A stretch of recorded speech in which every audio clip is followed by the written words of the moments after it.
preparing to live stream. This meeting is being live streamed. Got it. Setting up your meeting for YouTube. Boom. All right. Here you go, Ju. I'm gonna share this link with you, and then anywhere you want to put it, you can let people know. Boom, you're live right there. That's personal choice. Okay. All right. It looks like we are officially live on YouTube. Welcome, welcome. What's going on, my people? So, in the meanwhile, I just want to kind of give this quick introduction. Today, we are talking inner child work. We're talking inner child healing. I have a special guest living out in San Diego, the beautiful, beautiful, beautiful San Diego.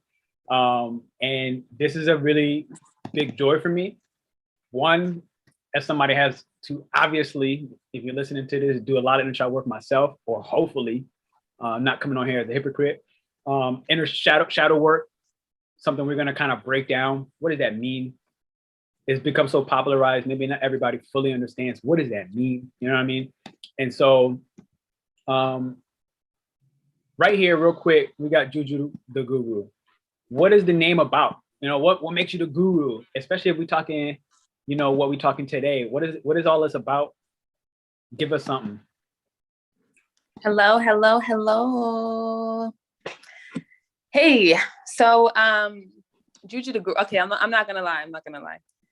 JuJu the Guru. When I first picked that name, I honestly was just looking for a cool Instagram name. Not gonna lie. Like, I was just looking for something cool to put on Instagram. Like, what should my name be? And it just kind of came to me, like JuJu the Guru. And I was like, ooh, I like that. Got a little ring to it, whatever. So I went with it. And then, you know, unbeknownst to myself, little did I know I'd be walking the path and I guess feeling the shoes, I could say.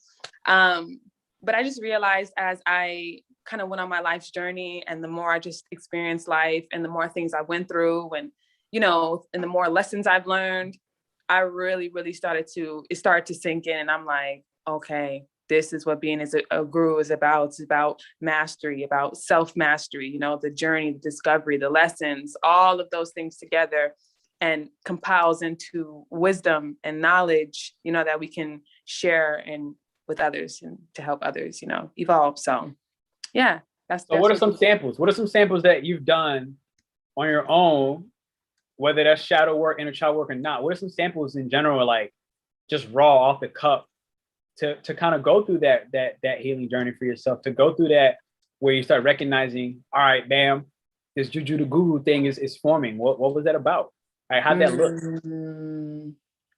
Well, let's see. It was actually, like I said, when I say it's a journey, it's really a journey, because I believe this journey started for me when I was like 19, 20, 21, like around that age, you know? And it's been years. And really, it more so started with just an unlearning, honestly, because everything that I thought I knew, you know, it all started with a question, honestly. One question, one little thing of research, and then it just went down this whole rabbit hole of like, okay, what else am I being lied to about? You know what I'm saying? Everything I thought I knew was just like, nope. So I'm just like, okay. You was fact checking. That's that Virgo. That's that Virgo. You know what I'm saying? I had to get the results. You know what I'm saying? So, so I'm just doing research, and now my interest is piqued. You know what I'm saying? Because I'm just like, okay, hold on. So from there, it really, just like I said, it opened up a whole portal, a whole rabbit hole, and I just went down that bad boy, you know. And I had already been interested, and, you know, back in the days, a little, I guess I'll say, conspiracies and all that stuff. I used to kind of entertain that stuff anyway, or whatever, because, you know, it was just whatever. But, you know, it all started with a question, and from there, I began to question everything I knew. I began to question even myself, like, okay, wait a minute, like, who am I? You know, am I what I was raised to believe? You know, I questioned my religion. I questioned everything, you know what I'm saying? So I pretty much threw it all out, and I started a whole complete brand new slate of just learning and being open-minded, and learning how to connect to Well, at first, I think I was just an open palette. So I was just letting it all come in. Everything was interesting to me. I just wanted to learn pretty much. And then as I kind of grew, more into it, I realized how to resonate with, what resonated with me and throw away what didn't. I could kind of learn, just kind of come into my own basically, and just through like living out life, because sometimes I would take brand new information and I would take a moment and I would just live my life, and apply it. Or Right. I would see how, watch people or just look for words or look for meaning and look for, what I'm saying? And it would help the lessons and the teachings that I learned. It would help like settle it in, you know what I'm saying? Yeah. And so I really got a lot of my understanding from just like experience, I had my knowledge from researching, but I got my understanding from just experiencing, letting it settle in. Going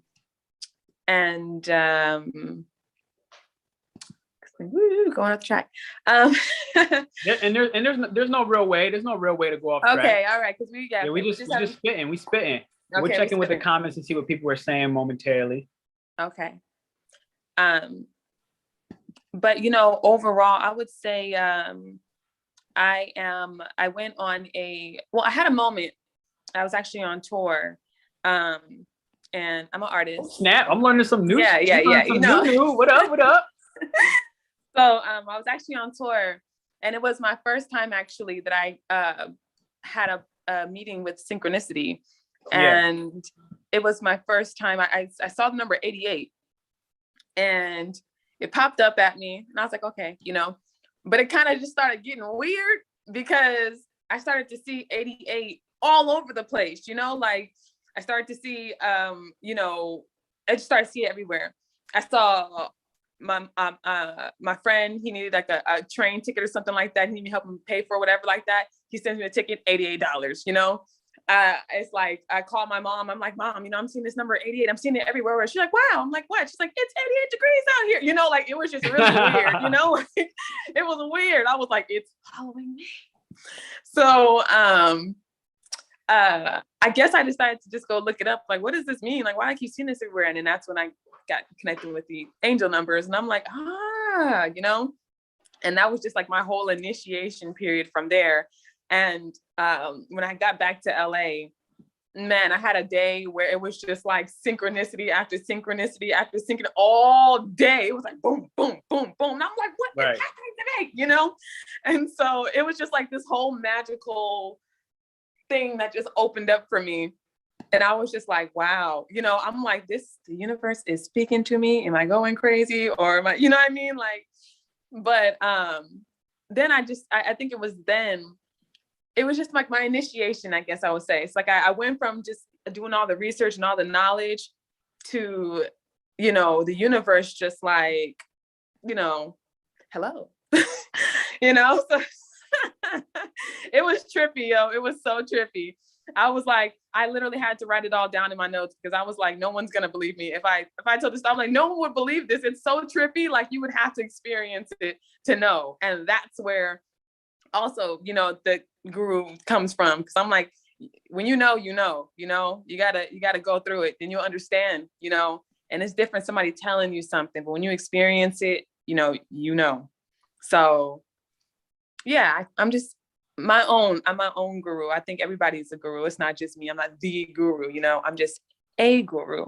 Everybody is a guru, just going on the journey of self-actualization, self-awareness.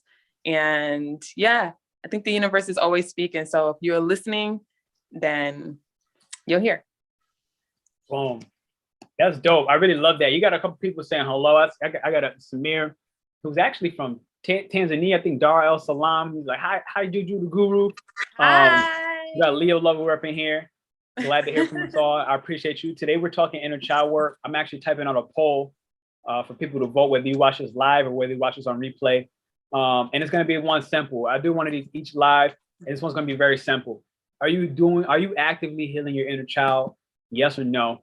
Go ahead and vote there. And I think I do that because I think it's just a simple way to empower yourself. Like, look, healing is the new sexy. Yes. I really believe that, healing is the new sexy. and it's always been sexy. And so we needed to, I think this is this talk where we're going to help each and every one of you listening, like I said, live or on replay today, is to just come into that knowing that like healing is sexy. Like running away from our trauma it obviously didn't get us too far, right? Like it obviously is not working. It ain't sticking. You know what I'm saying? Like it's just not the wave. So you agree with that? Go ahead and vote. The funny part about that is what people don't realize is running from your trauma. There is no running from it. Running from your trauma is just like a giant figure eight. You know, you're just literally running in circles. You're always going to come back to it until you heal it. So it's really no use. You ain't going nowhere. Juju, in this Zoom chat, I put the YouTube link. So anybody, anywhere you want to put that, you can, and they'll be able to see it live. So we're going to get into how is healing the new sexy. Do you want to take that one? How is healing the new sexy? Oh man, I'll take it, but you could. Man, listen, okay, take it from somebody. I mean, I won't say that. I'm not the toxic queen, but I did have a lot of toxicity going on, and more so, I would say, yeah, it was in me, and I guess the way it manifested for me was through my relationships. And so it took a lot of work. It took a lot of hard work and a lot of gruesome, grueling, pain-striking work to understand that it was all just a reflection. And I realized that I was what I was attracting, you know? And I would just say after we're gonna go into detail. We're gonna go into depth. We're gonna jump in there, but I did realize that I'm like, you know, after on the other side of it all, I'm like, I'm not even, you know, I'm attracted to alkaline. You know what I'm saying? I don't want no more toxic stuff. I don't, you know, I'm just like, if it comes with any games or any, you know, I'm just turned off now, you know. At first I would, you know, I would indulge, but you know, now I'm just like, I'm not even, you know. And I got some, man, when I tell you today, I got a tech, what you just said, and this is why healing is the new sexy as well, like to add on to what she was talking about. Ain't no time for games, you know. It's like, it's so tiring, it's so played out. And I think this is why healing is the new sexy. This is why, like, taking inventory on our inner child, making a relationship with our inner child, accepting that the inner child does exist, clarifying what that inner child looks like, clarifying what wounds that inner child has carried into our masculine energy, what wounds the inner child has carried and displayed, and like, I don't even want to say displayed, but acted out, okay, in our feminine wounded energy, right? We see these tantrums that we go through. How many of us have had tantrums? And I can say that I've been there, that I've had in a relationship, just had a tantrum. And then I'm just like, what the heck was that? Like, I'm almost confused myself. Like, why did I act like that? Like, why did I behave that way? And just confused. Like, I'm thinking about myself, and I'm like, I don't really view myself as dramatic as what I just did. But I obviously just did that. And this is where, like, addressing it, and this is why I think addressing inner child is really the new sexy. This is why the whole title of this on the flyer you guys saw out there, I wonder if I still got it, was like ready to play. Literally, it was like ready to play. I'm gonna share this. You guys see how many different flyers I make being a YouTuber. They're everywhere. The flyer goat. And this is why we put it out there and said ready to play. And can we go ahead and give her a clap for this outfit, this red hat, this makeup? She came out here. I told her, send me a photo for the flyer, and she sent this, and I was like, ooh. Immediately. Ooh. I was like, ooh. That's that jump make you want to go catch a flight. Like, I ain't even meet you. And you know what? Because I really contemplated it today. I was just like, what am I gonna look like? I'm gonna put on my hat. Am I gonna put on some makeup? Am I gonna? You know, I was going crazy, and I was just like, no, we're gonna show up as ourselves. We're gonna show up natural. We're gonna show up as our authentic self. That's what the topic is about. I don't want to hide behind anything. This is me. And that's what the conversation is about today, showing up as our authentic self. So I'm like, here I am. with, you know, no hat, no makeup, none of that. It's just me, because that's the message at the end of the day that we want to push. So absolutely. I got somebody asking, how's the full moon in Gemini, which is tomorrow. Moon's in Gemini right now. It's one of the most legendary moons of the whole year. It's the last full moon of the year. Tomorrow morning, I do have a workshop, donation based. So thanks for asking that, because you just reminded me. I dropped it in the chat. We're going to be brainstorming. So you asked the question, how is it going to be bringing healing? How is it going to be bringing transformation? The simple and easy answer is every full moon brings illumination. Okay. And when I think about the children of the zodiac, Gemini is one of them. Gemini is like the 7-year-old child. And, you know, everything we learn up until about 7 years old is pretty much like 80%. I don't quote me on the real percentage, but like 80% of like who we are, who we develop to be. And that is Gemini. Gemini is like a 7-year-old child, and how I've learned to map out the ages, if you will. So definitely show up at that tomorrow. It's donation based. Right now, there is 6 people that are in that event. And we're actually going to be brainstorming our ideas. All right. One, I'm going to give you a very clear interpretation of what this Gemini moon is like, which has a lot to do with, again, the childlike, playful nature. Okay. Gemini is the playful, curious energy, right? It's like when it offends people, it's not even always trying to do it. It's just feeding its curiosity. Okay. It's allowing itself to like be light-hearted, go with the wind. And it actually, whether people want to believe it or not, has the ability to be a tremendous and a magnificent problem solver. Okay. It has the ability to take all these ideas, take all these thoughts, and not in a linear order. This is what frustrates people about Gemini. It doesn't come in like, it doesn't go A to B. All right. It goes A to X, back to C, then to Y, and then it goes through the whole, and then it brings it all together. So thanks for asking that question. I dropped that in the chat. And let's you know, you know, they call the Gemini jack of all trades and master of none, because they always moving around. You know, they're here for a good time, not a long time. They're here for a good time, not a long time. Over here, they'll come back. They'll go over here. You know what I'm saying? They all over the place. But absolutely, that's interesting. Actually, even what you said, because that's something I had made a mental note of. The age of 7, I actually watched a documentary talking about child development, where it talked about that from the time you're born all the way into the age of 7, that is literally the years that you set the stage for your permanent programming, pretty much. And so they're like, you know, babies, you know, they're like literally like living subconsciouses, you know what I'm saying? And they're like little tape recorders. They're just taking it in, you know, they're just observing and they're just taking it all in. And so I saw a quote that really had resonated with that. And it was saying that, well, no, it was more so a psychological fact, that the way that the parent speaks to the child becomes that child's inner voice, or becomes an adult, you know, your inner voice as an adult, basically. The way the child speaks to the parent, the way that the parent speaks to the child becomes that child's inner voice as an adult. Right. Yes. So I gotta share this one, because I know in astrology, right? Like, so when you're looking for, let's say, how your mother or your father treated you, you look for the sun, the father, okay, or the moon, the mother. Mm-hmm. And so in the younger years, I grew up, from my own personal memory, mostly with my mother, mostly in the home of my mother through the majority of the years, right, that I can remember, right? There are parts that I just don't remember. And so I have an Aries moon. So Aries are the ones that deal with bullies. Literally. And so in many ways, and this is where we kind of almost have to like learn to detach, because you know what I'm saying? Because then it's gonna be like, you come on here and then it's like, oh wait, so you're saying your mom bullies you? And it's like, in one facet, yes. Another facet, it ain't that simple. It ain't that simple. It's not a matter of like, oh my God, I got bullied. It was, first off, I chose how I was coming back into this life, and we all need to take responsibility for your zodiac placements. Like, you chose in your soul contract before you came back.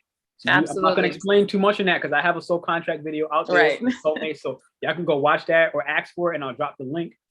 But I chose in my last life of how I need to come back to shape my future to shape my childhood in order to progress and live the life, the path, the spiritual calling that I was called to do. So I put that in the space of Aries, which now means that that inner bully, okay, the moon is your private life. Okay, so in my private life, what happened? I became my own inner bully. This is how it eventually, and I needed that to happen. Why?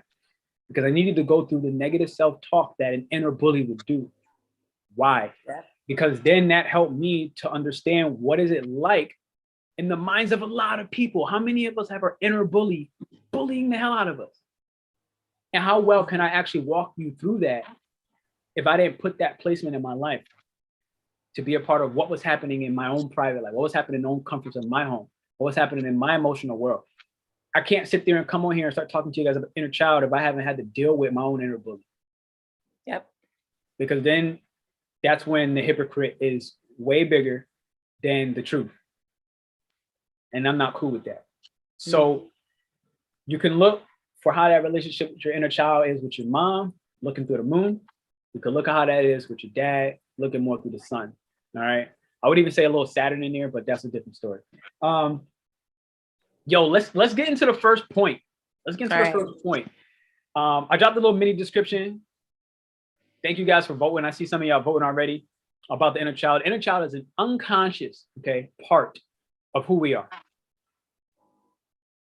A psychological reality that should be taken seriously. Okay, it's something that if we keep allowing it to go unchecked and thinking that it's going to resolve itself, we're going to burn down the world. And obviously, we see a lot of that happening already. Absolutely. Okay, we already see a lot of that happening because people aren't addressing it. This is why healing is the new sexy. And understand that when I say it's an unconscious part, unconscious does not need to remain unconscious. I always try to remind people, when you bring awareness, you bring consciousness. Absolutely. You know what I mean? So it doesn't need to stay that way. That's what we need to, I think, start with. Like, you don't have to stay in these wounds. You don't have to stay. I don't have to keep acting out in relationships and throwing these tantrums that I don't know where the hell they're coming from. Like, I can begin to bring conscious awareness to where did that come from? Why did that happen? And then be a little more forgiving and compassionate for how I treat myself following. Agreed. Because something I learned actually, I on my journey to self-discovery, I went to something called mystery school, and I learned about pretty much about the subconscious, and that more so it's really all hypnotism. Really, it's like when you see like the black and white checkerboard and stuff like that they're always flashing and stuff like that. Really, that's just the black and white. It's just the basis for what am I saying? The black and white is the subconscious, basically. And so it's just like this whole endless pool of you can dump anything into there. And really that is the basis for, that's where action stems from. So a lot of the things that we do are stem from the subconscious, and we're and that's kind of like what you're saying, kind of like, why do I even do this? I don't even understand why I just did that right now. It's because it's in the subconscious, and the subconscious is actually, it's very, very hard actually to deal with by yourself. Actually, you need help, so that's why they recommend getting a therapist or, AstroTherapist, someone who can help you, someone who can help you unpack, because it's very, very, very hard and even impossible to control the subconscious all by yourself. And that's also why it's very important of what you feed yourself. And that could also even be the food for thought, because down to the music, down to the people, down to just anything that you consume, and even on a physical level, we're saying like the gut, it's also a brain. Oh my God. The heart is a brain, and you have your actual brain. You have 3 brains. But hold up, I'm a guy. Oh. Right. Bars. Wow, hold up. So like, wait a minute. Huh? It's like, wait a minute. Right. Wait a Working minute. all day. So, what you feed yourself. And one thing I had even noticed too, I don't even know if people even notice this, but I was driving, and if you've noticed, even the road, when you're driving on the road is black and it has like the little white lines basically. And have you ever like driven and you just fall off into a trance basically, like you're driving, and at that point, you know, when you finally come to awareness, you don't even know how you made it home alive because you weren't really watching the road, but you were. It's because, you know, well, one, you subconsciously have driving in the back of your subconscious, so you can do it without even thinking about it. And that is kind of the way that the brain has to compartmentalize things to where it doesn't have to think so hard about doing things. It learns it and then it shoves it back there so you can do it without even thinking. But I was driving and I kind of was in a trance, and, you know, I had my music playing. And then when I came to awareness for a second, I was like, whoa, that's crazy. Because had I just let the music been playing and not been aware of the lyrics or anything like that, all that stuff is just, it's seeping in. You know what I'm saying? Like the words, everything is just seeping in. And they taught in mystery school that the consciousness actually acts as a cock blocker, you know, for the subconscious. So it's like, you know, it's Debo at the, you know, it's just like, you know, it's just at the gate. And but when you, you know, so, so for real. So that's what I learned. You know, actually, when they talk about expressing yourself, for example, so like we have our own authentic style and the way we dress because we want people to know, like, you know, this is me, this is who I am, whatever. Right. But actually doing that could actually, it makes you stand out, which is what you want to do. But sometimes standing out is not always the best answer. Sometimes you want to blend in. And the greatest magicians actually do blend in. They look just like you and I, you know, but they are different, but they look just like you. And so when we see, for example, somebody walking in and, you know, you've got all this stuff that you've learned about, somebody walks in, you know, they're wearing a dashiki and, you know, they got their unk on and all this other stuff, whatever. It's like, what you gonna think? What you gonna think? You know, you're gonna think you already know what they're coming with. You know, okay, you know, this is the, you think you're gonna know, so you're gonna block it. You don't want to hear nothing they gotta say because you already think you know what they're gonna say. That's a good point. That person, That's a good point. You do. You do. You think you already know. So you're like, I don't hear it. But if they walked in looking just like you, and say they're just having a conversation and y'all just vibing and you're like, dang, I like this person's energy. You know what I'm saying? You let down your guard. So now, you know, as they're talking to you, they can drop some gems in there. And you just start feeling like, hey, right. Who and they're most likely to stick, though. You're most likely to hear what they have to say, and it's most likely to stick because your guard is down. And so that's kind of how the magicians work. That's how the musicians work. That's how the artists work. That's how, you know, the universe works. You know, it's very, really a higher intelligence, really. But that's why I'm wearing all white. Right. Blank sheet. When I'm all white, when I'm feeling God. That's actually really, really interesting. You had me thinking. I know you got other people thinking as well in the chat. And JuJu, you got people asking you, what did I see? What is your, I lost the question. What's your sun and rising sign? My sun, I am a Virgo, I am a Taurus moon, and I am a rising moon. I mean, Taurus ascendant. Taurus, okay. Taurus. So you got a Virgo sun, you got a Taurus moon, and a Taurus rising? Yep. Gang. Grounded. Gang. She said, I'm grounded. I'm down to earth. Yeah, I'm down to earth. And we have the South Node. I'm going to do that video soon. I think I've got another guest coming on. You guys are going to really like who I'm thinking about putting on it. A famous astrologer out in the network, but I'm going to leave it quiet until further notice.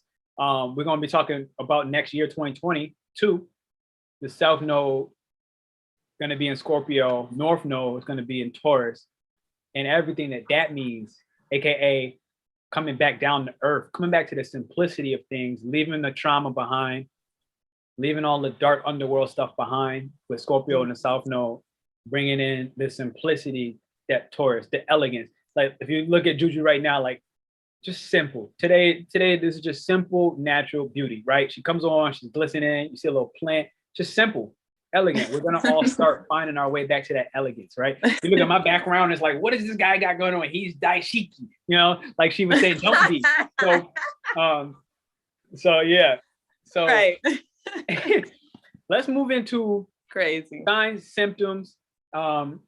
Definitely everybody go ahead, drop a thumbs up in this if you're still here. I appreciate you. I see 6 watching. I want to see 6 thumbs, baby. I appreciate you. We're gonna get into the first point on the inner child healing, the shadow work, what that looks like. You can also check the description if you want to see like what that is looking like. But understand, just before we really do, the inner child often feels like it deserves to be treated poorly, okay? Especially after like emotional and psychological abuse in youth. This is something that when she was talking about that role, this is that programming that JuJu was kind of talking about. This is that programming of the role being all one shade, and it's like it becomes an expectation. So this is something we want to check in with, because no one wants to expect abuse, okay? Like when you say that out loud, it's like, yeah, that sounds stupid. Like that sounds like something I don't want to be a part of. And understand that shadow work is usually required. Like she said, a lot of times when people come in an outside source, get assistance, get help from somebody outside of yourself, because this is really not a joke, okay? We said it earlier, that healing is the new sexy. I'm going to keep repeating that because I really like the way it sounds. I like the way it rolls off the tongue. Right. But it's also the truth. I really feel like it's the truth. And it's like, it is the truth, man. You feel me? You feel me? And when we check in with that shadow work, I find it's required, right? Because it's like, we're lying to ourselves when we say that we're over the pain, especially if we've never done any work intentionally, okay? Yep. That causes all this trauma in our adulthood. It's causing very good relationships. I've seen beautiful, beautiful, beautiful relationships that, and JuJu and I had this convo one day, like looking at our astrology charts and comparing synastry and like, oh, your chart and my chart, like we should work. Like this should be it. This should be right. This is destiny, baby. Like I found the one. And then we attach to that, and then we got to recognize, like, a lot of times some of these wounded feminine parts of us, some of these wounded masculine parts of us, they stop beautiful bonds. They stop connections of destiny because we have not done some of the healing that's just required on a base level to stop pretending that people outside of us are the reason for our suffering, that people outside of us are the reason that we can't find love and keep love, okay? That people outside of us are the reason for blah, blah, blah, blah, blah, blah, blah, blah, blah. Everything behind that is blah, blah, blah. So I'm super excited. Thanks for those thumbs up. I appreciate you guys. I see you, Quentin. What's up, my man? Everyone tells me that I buried my past. Did you bury your past? Oh, wait, he said something different. Let me check in. You believe in someone clearing childhood issues? I got a meeting with someone who says they could clear it. I don't know how I feel about that. Ju, what you thinking? You think that we can clear our childhood issues? Is that even the mission? I wouldn't say clearing our childhood issues is the mission. I would say integrating. Boom. It's Boom. About integration. No, really. And I just said that today. Keep going. I'm so excited. Go ahead. Hit me. Okay, yeah. It's more so about integration and wholeness. That is the thing. We don't want to say, because this is the thing though, because, we were talking about this, we've become a very narcissistic society, you know what I'm saying? And I realized that everybody is trying to project their light. They're trying to put their, even on Instagram, you're always putting your best foot forward. You're always putting your representative or the best version of you, or the best moments. And I realized that a lot of people who are, actually social media kind of got a little exhausting for me, because I'm like, I'm kind of tired of putting, the best me out every single day. Like, goddamn, like, is everybody this perfect? You know what I'm saying? Because everybody wants to embrace their light, and nobody wants to admit that they have a shadow. Right. Nobody even wants to even get in touch with their shadow. They're like squeaky clean. Nothing's wrong with me. I'm perfect. I don't, I am whoever I'm going towards. I'm not who I was. And that's completely not true. Oh my God. No, you just hit me. That just pissed me off for a second. I just had like a whole like flash come in. I was like, that just pissed me off because, man, when I tell you that I think we all have. I think we all have come across the person who pretends that they could just wipe their slate squeaky clean, especially when they didn't do nothing to deserve that or to earn that. Right. You haven't earned that, bro. You gotta earn that for starters. You have to earn it. And then even then, once you earn it, you realize what JuJu just said. You don't really want to erase that. It becomes a part of your foundation. When you earn it, you can really understand, all right, this is not something that I want to just clear away. This is something I want to own. This is something I want to accept. This is not something I want to reject. It's something I want to feel into. And I'm feeling somebody's heart on the other side of this camera right now. I don't know who's watching, but I feel somebody just had their heart drop somewhere deeper into their chest. And, I'm good. That's good. That could have been present right now in this moment with somebody watching on replay. It wouldn't matter. I feel you. I just want to say that I feel you. It's something that we have to earn. We have to earn those stripes. And I've learned that like in relationship dynamics as well. It's like, it's okay to take your time. You know what I'm saying? Like you could know what that person wants. You don't have to submit to that just because you can allow some space for that, for certain, let's say, gifts that you can share in the relationships. You can wait for some of that to be earned. Allow people to earn a little bit more of your time. Allow people to earn a little bit more of your respect. Stop giving it away. And I'm definitely on that list. Like I used to treat women like queens, no matter what, even when they were acting like princesses. And I had to really learn, my butt had to learn that is not the way. I can't keep. Hey man, dive deep before you leave. The way. You feel me? So you gotta dive deep before you leave. And I think that's the reason a lot of people get hurt. That's the reason I didn't took my cosmic butt kicking in 2020 because it's the same thing, so. And honestly, I actually realized a lot of things. 2020 was a very and they said it was 2020 vision, but it really, really, really opened my eyes. That was actually the year that I actually reached enlightenment for the first time. And all in all, it started about another person. But as I went through the whole journey, what I had realized was, when it started out, I was you did this to me. You hurt me. You did this. You did this. You did that. You're a terrible person. You this, you. I was raging. I was angry. You know what I'm saying?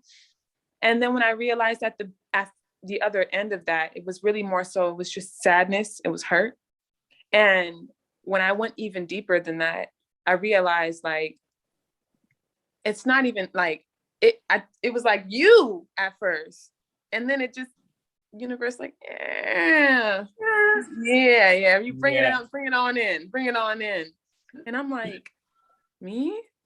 And then, oh God, it was just my heart. I just, no. Me?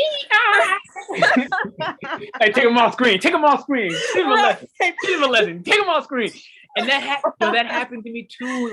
When I tell you, I was so confused at a certain point where I got benched. God benched me for 2 years. I wasn't coaching, right?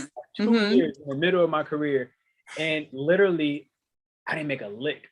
I didn't make a lick. It was almost like, how am I surviving? And then other people would ask me, and I'm like, I don't even know. And I had to get taken off screen. I had to get taken on. I had to be put, literally, it was like, that moment where, and this could sound funny, but I'm gonna just say it exactly how I feel like. That moment when the coach put their star player on the bench, right? Where the fans may be angry. They're like, "What are you doing? Get him back in the game." But the coach did the right thing. Absolutely. This is the reality. This is the reality. The coach did the right thing. It's like I was acting up, and part of that acting up was always looking outside of myself. Like somebody was always to blame. Absolutely. Somehow, some way, and then the part of intellectualizing why that wasn't true. I was then intellectualizing why that wasn't true. Why no, it can't be me. I didn't even look at it. I didn't even think about me being a part of the problem or the solution. It was like, right. Nah, just skip that part. Just skip that part. Right. Yo, let's move into number one. Okay. You guys with the 3 taps. We're gonna move into the first sign and symptom of an inner child. We're gonna shift gears. I'm going to take you through a quick breathing exercise.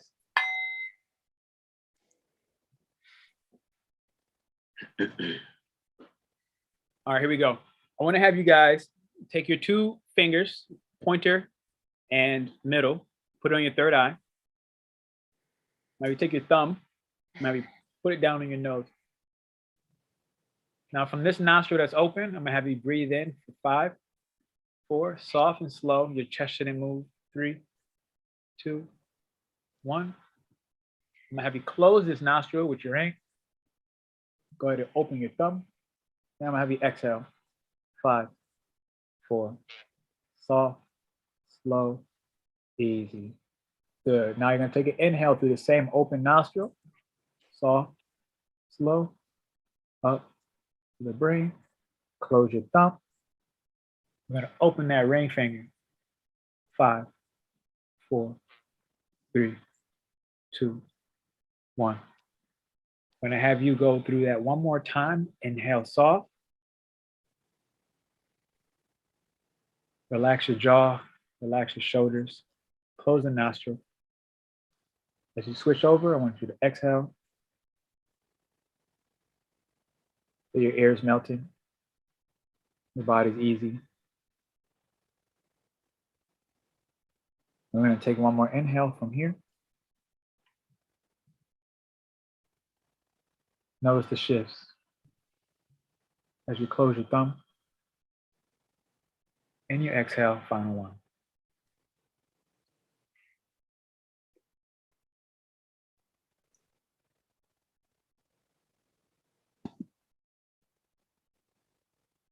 Definitely. Thank you all for joining me on that. Switch the energy up. We're going to move into number 1. I typed it in the chat, signs and symptoms.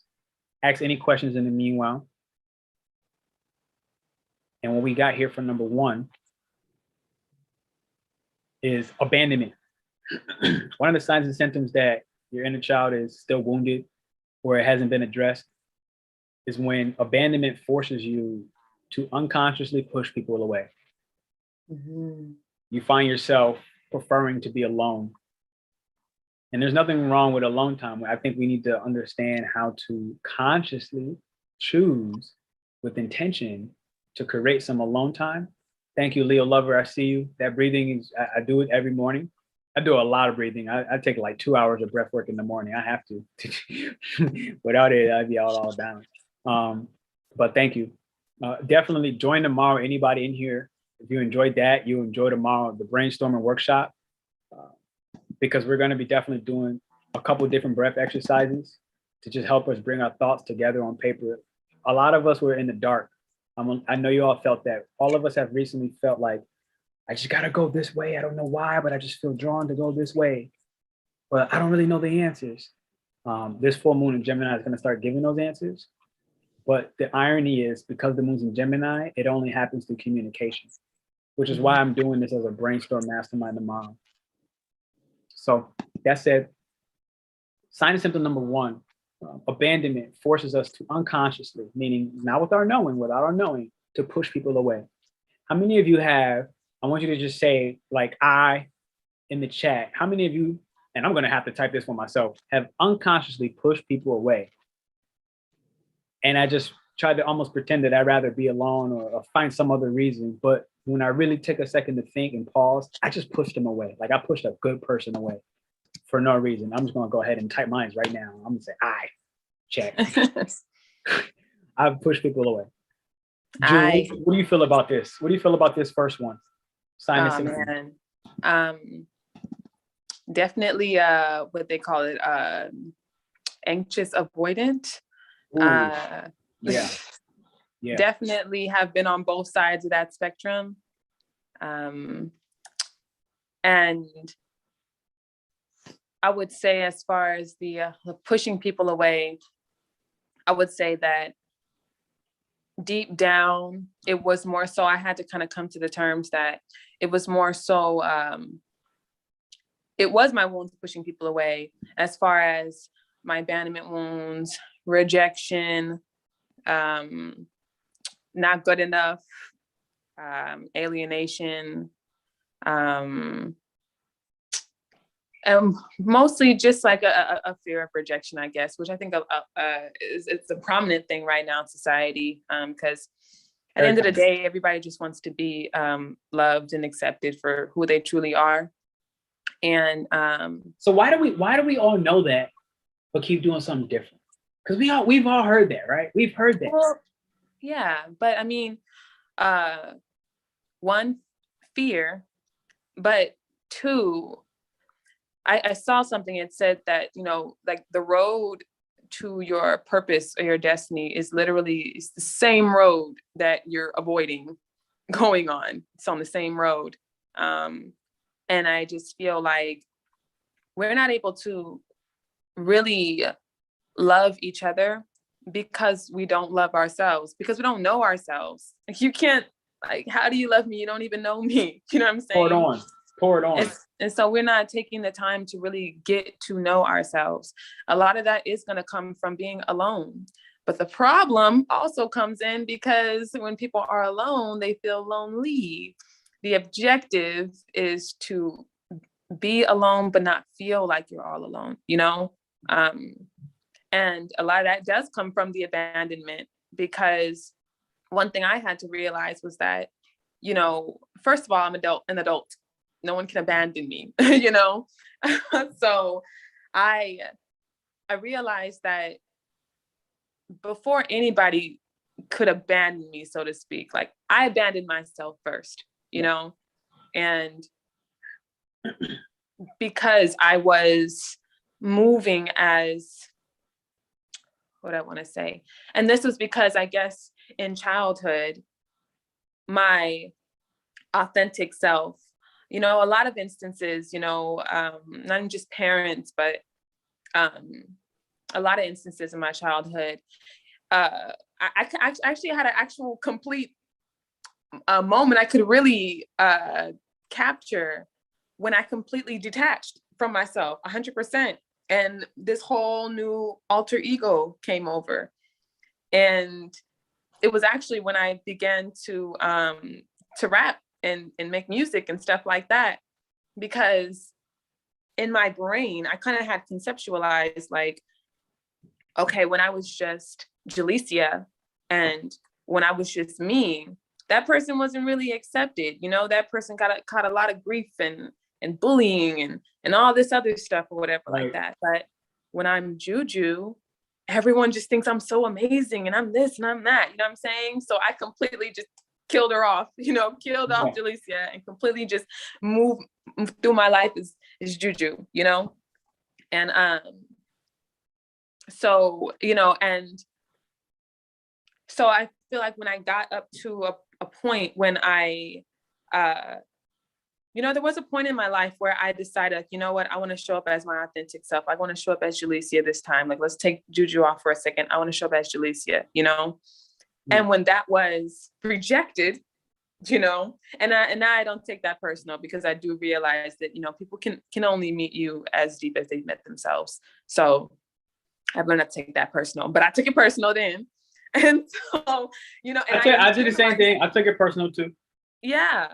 And I internalized that as me. Something's wrong with me. Something's wrong, which really just really just brought up all of those negative thoughts and patterns and things that I really truly thought about myself. And I realized that, like, I'm like, you know, I was parading around like this, you know, I'm this and I'm JuJu, I'm this, I'm whatever. I love myself and, you know, I'm all cute and whatever the hell. But like when it really came down to like the core of it, I was like, damn, really, I felt like I was heartbroken from the outside, but really and truly, I was really heartbroken from the inside, because I realized that I'm like, damn, like here I am at this really, really low place.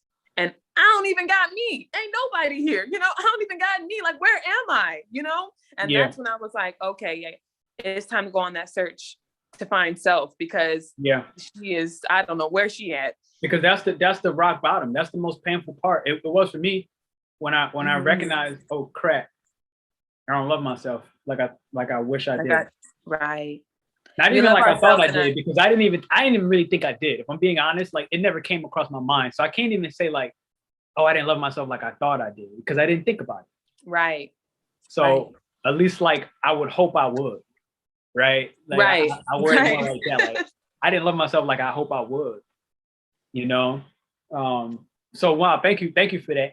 And can we just give her a little clap, because that was raw vulnerability. We came on here and we said in the beginning, and she's showing up as a real leader on the stage, right? Like as a real guru who would speak from a place of experience, right? Not from hypocrisy, pretending to know something that they didn't experience. So we'll move to number 2.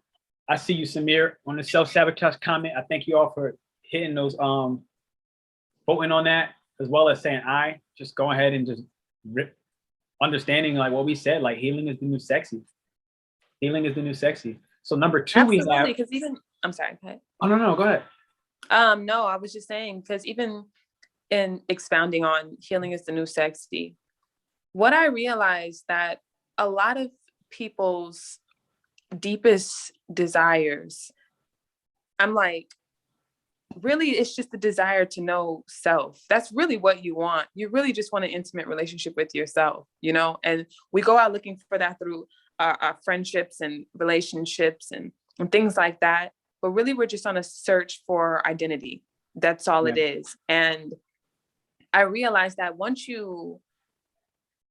I kind of want to, I feel like I'm bringing it home. I feel like I'm making a closing statement. That's why I might just hold it, because I want to touch. Let's hold it. Let's hold it, because we got some points. We're gonna cover so much, because we actually had covered this one. I think you did a little earlier, and so we can like touch on it. Number 2 was signs and symptoms. All right, this is signs and symptoms of like a wounded inner child. And the number 2 says that they're learned. Okay, I think Jaleesa said this earlier. They're learned. The inner child fears that we have, and they're usually irrational when we apply it to an objective mind. Okay, so this was the game changer for me. The key was when I applied my irrational tantrums, let's just say, to my objective mind, it would be like, this does not add up. This response is exaggerated. And I see, Samir, I know your time zone is hours ahead of us, so I appreciate you for joining. Samir said, bye, JuJu. He said it was definitely a pleasure to learn and meet you. Bye. Appreciate you all. I'll see you, right? I recognize that my objective mind, and when I say objective, what I mean is the part of me that didn't allow my feelings to obstruct just the truth. Like, just what was, absolutely, what existed, you know what I mean? Like, but my subjective feelings, okay, the emotional side of me would really just cloud my judgment. It would cloud what was real, and I was acting from that place, which created very irrational responses. This is a good sign that the inner child is still wounded. When we're not able to see our behaviors, and I'm talking about the irrational behaviors, and just also see what the truth of the scenario is. Absolutely. You know what I mean? Anything you want to elaborate on? That is, I'm saying that, and that is why they call it like the hard, cold truth. You know, it's cold, but the truth is going to set you free, though. It really is. And and I know it's like cliche, but like on my journey, I've realized like the smallest, tiniest, simplest, you know, cliche little quotes are so complex. It's like, and that's the genius in it too. It's like so complex, and some way we found a way to just, you know, put it into these 5 little simple words, but it's so much bigger than that. You know, it's so profound.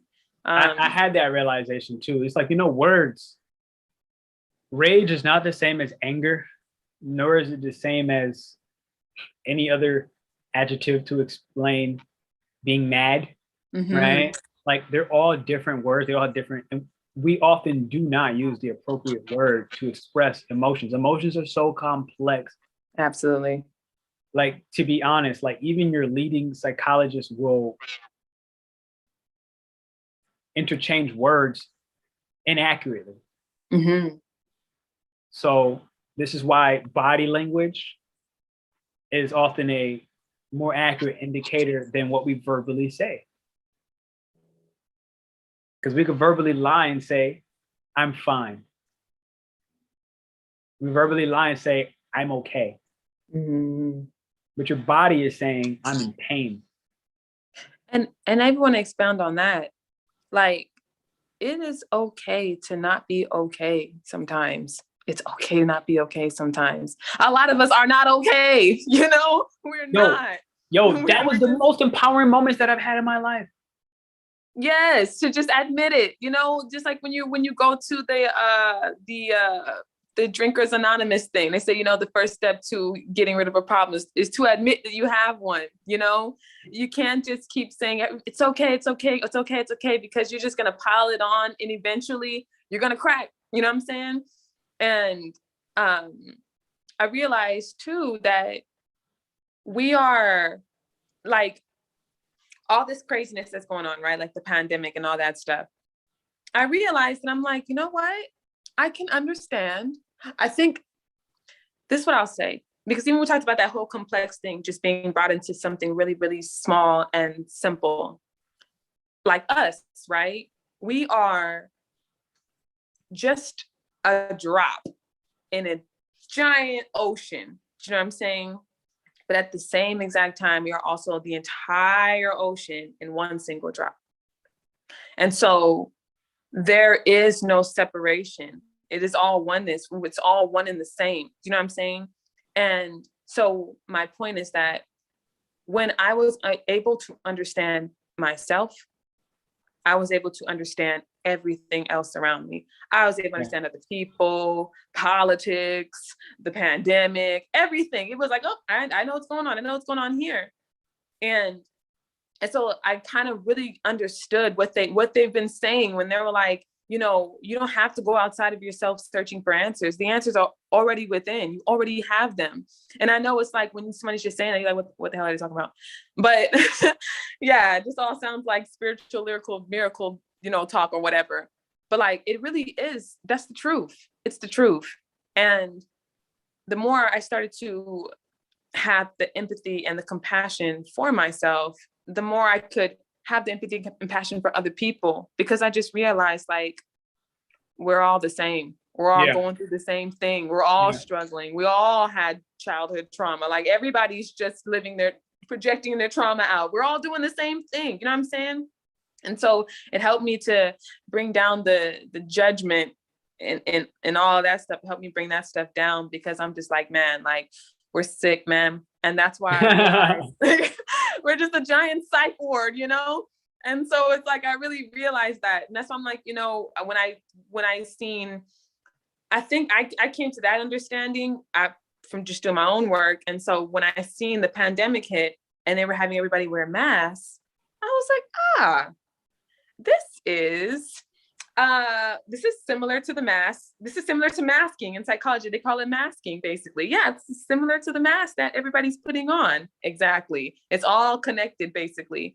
And so I'm like, okay, I see the root of a lot of this that's going on right now is narcissism. You know, it's lack of identity. You know, when you wear a mask, you're hiding your true, authentic identity. You know what I'm saying? Yeah. And so,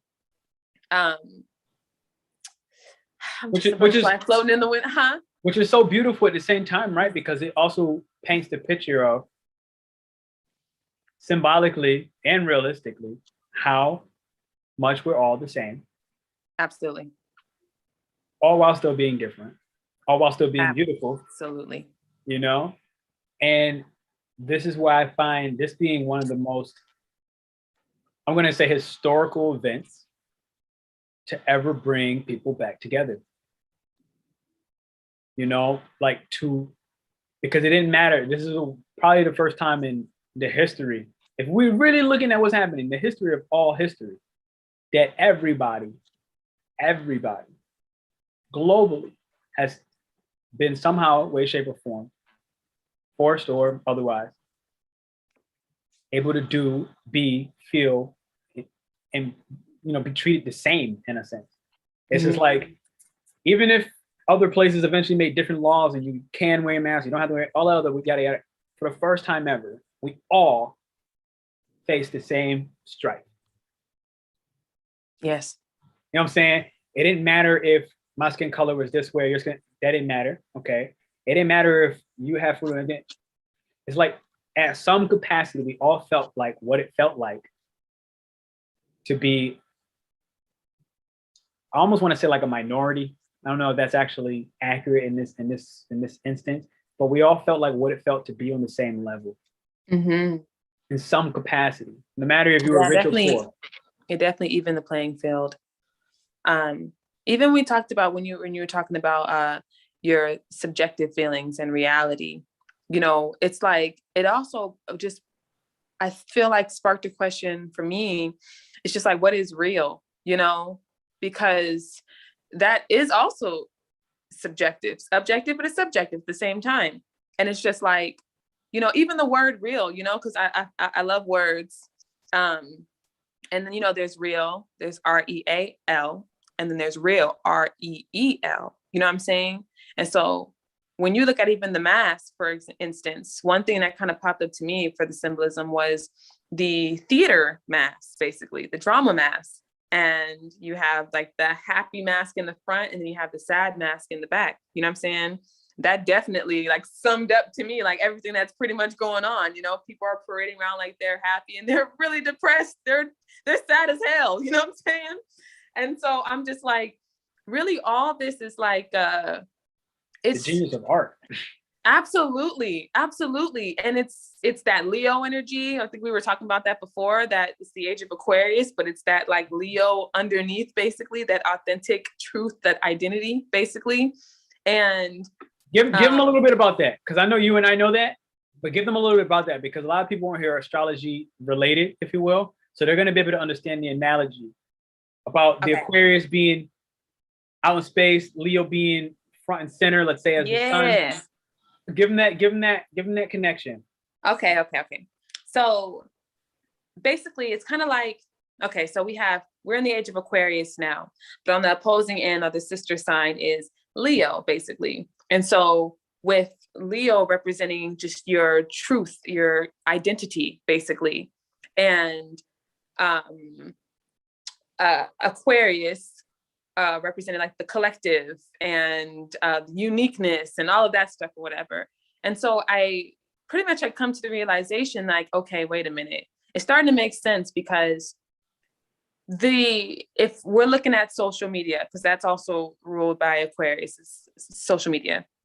And I'm like looking at social media, and I kind of had noticed how everybody was picking up information all at once and then sharing it all at once. So for example, you can have one I don't know, let's say like the Rittenhouse case or something like that or whatever, which also goes into that whole real thing of that drama, like Leo, you know, because Leo's super dramatic, it's drama, you know, it's the arts or whatever, right?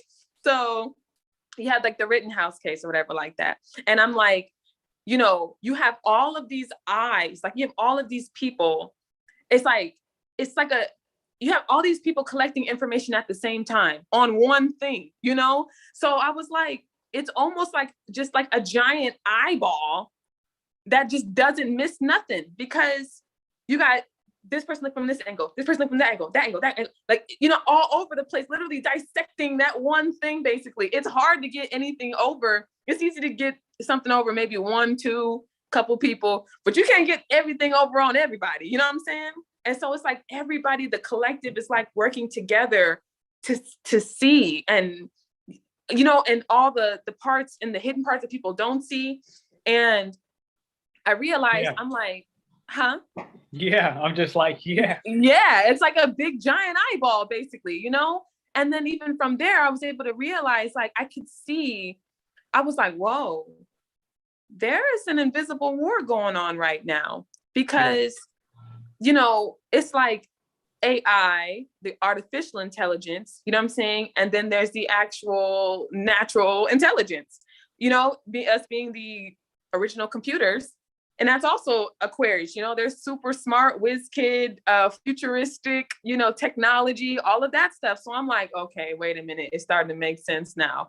I can see It's the war between the two sister signs, basically. And I also could see it's basically like that truth and authentic and that real natural versus that AI computer crafted robotic type of thing going on, basically. And so I'm just like, it really is just man versus machine. You know what I'm saying? That but when it really comes down to that, beyond that, it's like who created the machine though? So really and truly, it's like we feel like it's man versus machine, but I'm like, but ultimately, this is all just happening because it's really just man versus himself. It's just for man versus himself. It's like all this stuff is going on because it's really trying to get us to go within.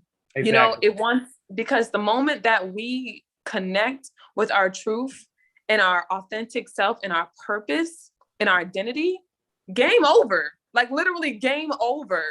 And so I'm like, okay, all right, I can see what's going on. And I also was able to see the narcissism, so to speak, the covert narcissism, you know, and the grandiose narcissism, basically.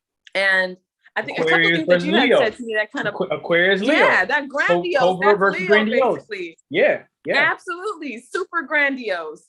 And I'm like, but that Aquarius, you had said something to me and I was like, that's it right there. It was like that Aquarius where they are super smart, but it's almost like that condescending or that like, I'm better or I'm smarter or I know everything and you don't. You know, they're a know-it-all. Right, a know-it-all, basically. Yeah. Exactly. Nobody likes to know it all. You know what I'm saying? Nobody likes to know it all. Right. Their ego is attached to their intellect. Absolutely. Versus Leo being more external and how their ego may display out. Mm-hmm. You know, Aquarius is more internal in the distant sense, which is kind of where that covert narcissism plays out, where it's like, you know what I'm saying?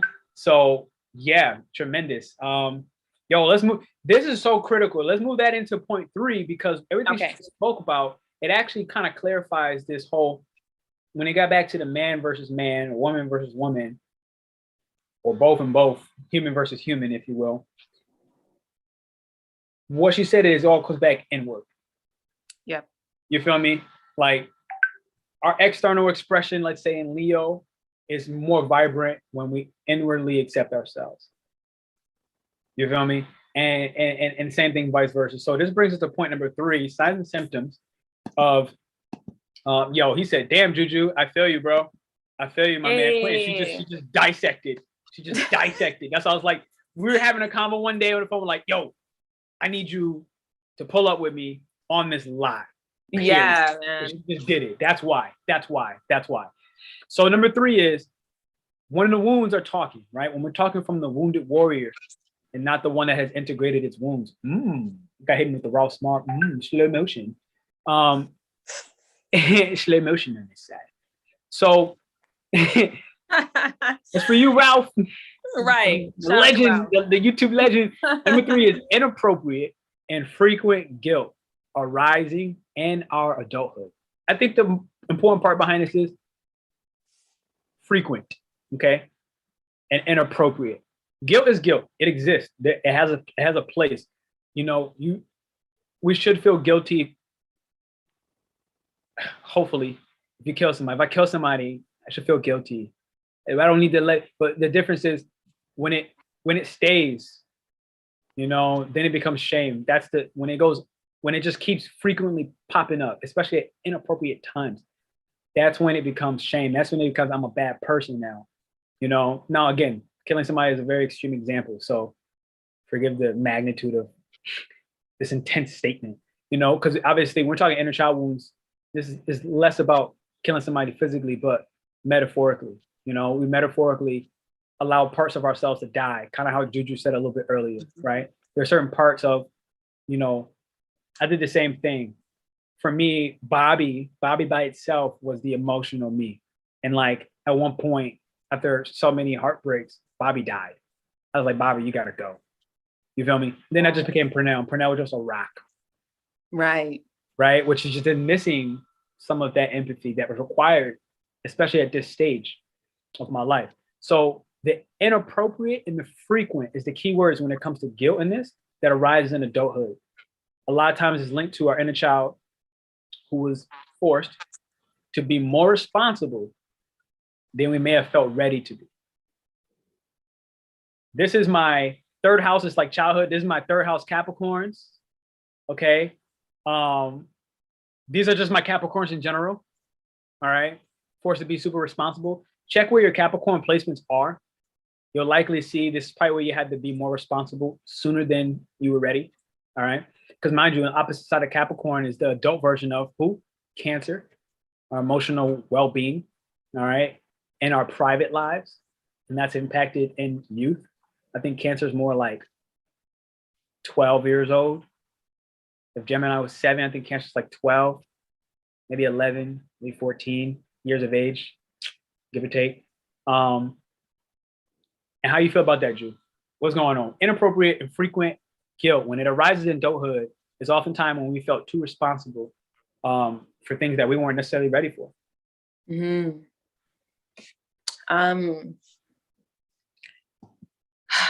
Well, I would say personally, because I can only speak from personal experience, that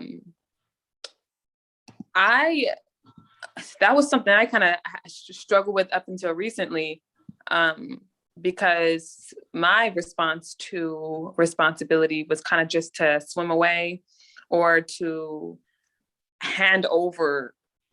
I would kind of like surrender my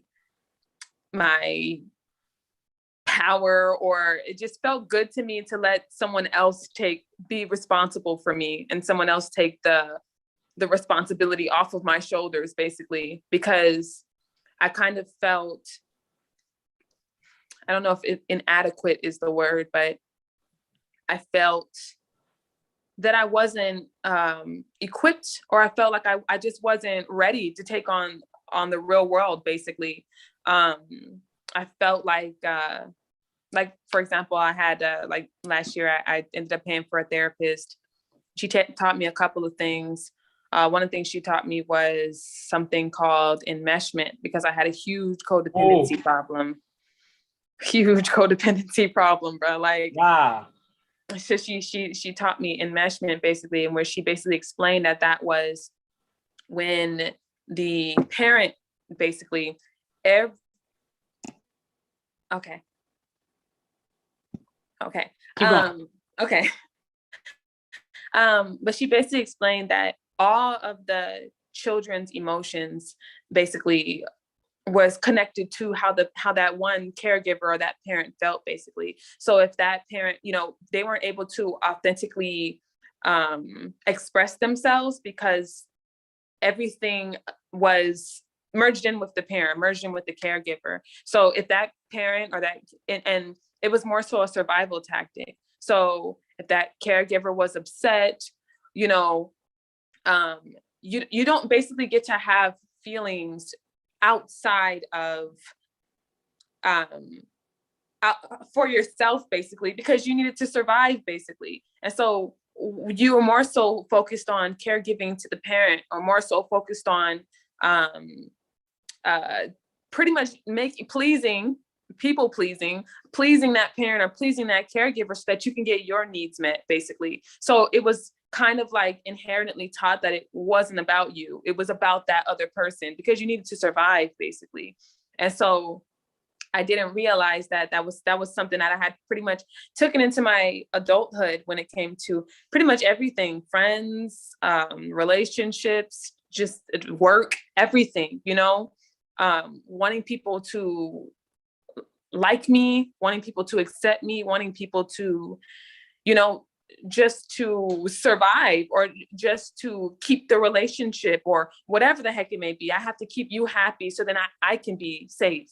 You know what I'm saying? Yeah. It just wasn't about me at all. Wow. And then also, what's the word? Infantilization, to where, and that's pretty much a term where you're pretty much infantilized as a child. And so as an adult, you basically feel like still a kid. You don't feel like you have, you are pretty much taken care of, or pretty much what is it? I don't know the word I'm looking for here for now. I'm listening. I just typed it in the chat for them as well. Huh? I just typed infantilization for them in the chat as well. Yeah. I don't want to say, it's like the prolonged treatment of one who has a mental capacity greater than that of the child, as though they are a child. Right. Infantilization may also refer to a process when a child is being treated in a manner appropriate only for younger children. Right. And so just like in a way where I felt like, I don't know if smothered is the word, but basically, you know, when you're treated like a child and you're not given the responsibilities, I'm just saying on the flip side, you're not given the responsibilities of an adult, and you're kind of always treated like a child. It's hard for you to show up in the world as an adult. You know what I'm saying? Yeah. So wow, that makes a tremendous amount of sense. Yeah. Yeah. This plays out for me as well, right? Where I definitely think when it comes to my childhood, it's like, yeah, there was a certain smothering of like too many responsibilities were taken that were mine. Mm-hmm. They were my real childlike problems to have that I needed to solve for myself. Mm-hmm. And I would have my mom would pull up at the school on certain events. She would just pull up like angry mob, but one woman. Right. Demanding justice. You know what I mean? My mom's demanding a one-woman army. One-woman army, just demanding justice. And it's like, you know, I had a combo today. I got a 16-year-old little sister. And I'm listening to the conversation. And I had to really talk. I was like, Mom, like, you know, there are things in youth that I was not able to articulate. Mm-hmm. Right? But listening now, seeing the scenario now happening with my 16-year-old sisters in school, I'm watching some of these actions, and I was like, I got to be real with you. There are certain areas where you're enabling the same behavior that you really don't like to, you don't really enjoy complaining about, but you are. You are complaining about exactly what you're enabling. And I think. Hit me. Uh-oh. Sorry, I got a phone call. No, you good. Yep. I believe they also call that in psychology, they also call it arrested development. And that was basically like a point in time, basically, where a child, their emotional growth was stunted at a certain age, basically. And that's, I mean, I wouldn't say I'm connecting both of them together, but I guess it's just kind of going into that whole unable to grow up thing, even though I feel like you still need to keep that, but you still got to grow up, but you still need to keep that. It's kind of just the balance between the two. But basically in a sense where you were at a certain, your emotional growth was stunted at a certain age, basically. So even though the body has gotten older and you're like a grown man, I'm like a grown woman on the inside, you're really not. I mean, you might be smart and intellectual, but emotionally you have like probably like the emotions, emotional intelligence of like 7-year-old or something like that. You know, if your needs weren't met, or, you know, it's kind of like you're frozen in time pretty much. That makes wow, you're hitting a point right now. I'm like, arrested development. I'm like, I dated a girl who was arrestedly developed. So I was literally thinking in my bed, I was like, no, wow, that's a good so, chunk of the world so is going critical. through that. Like, it's crazy. No, that's so critical because, you know, in my pattern app, which again, it's astrology based for anybody that didn't know, right? You need to start throwing I love the pattern, man. That's like my cosmic parents right there. Yo, I love it.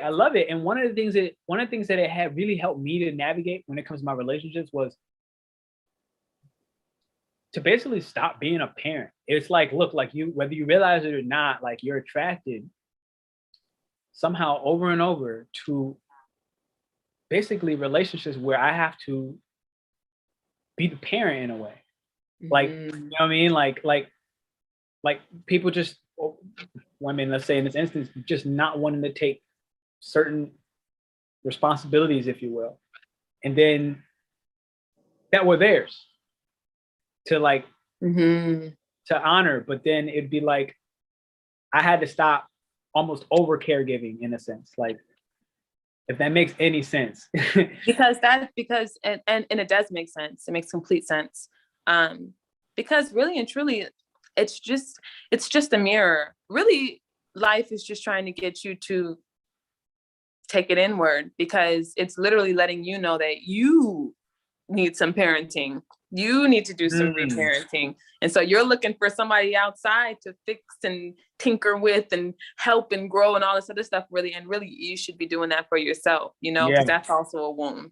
Yeah. No, yeah. I'm glad. Call me out.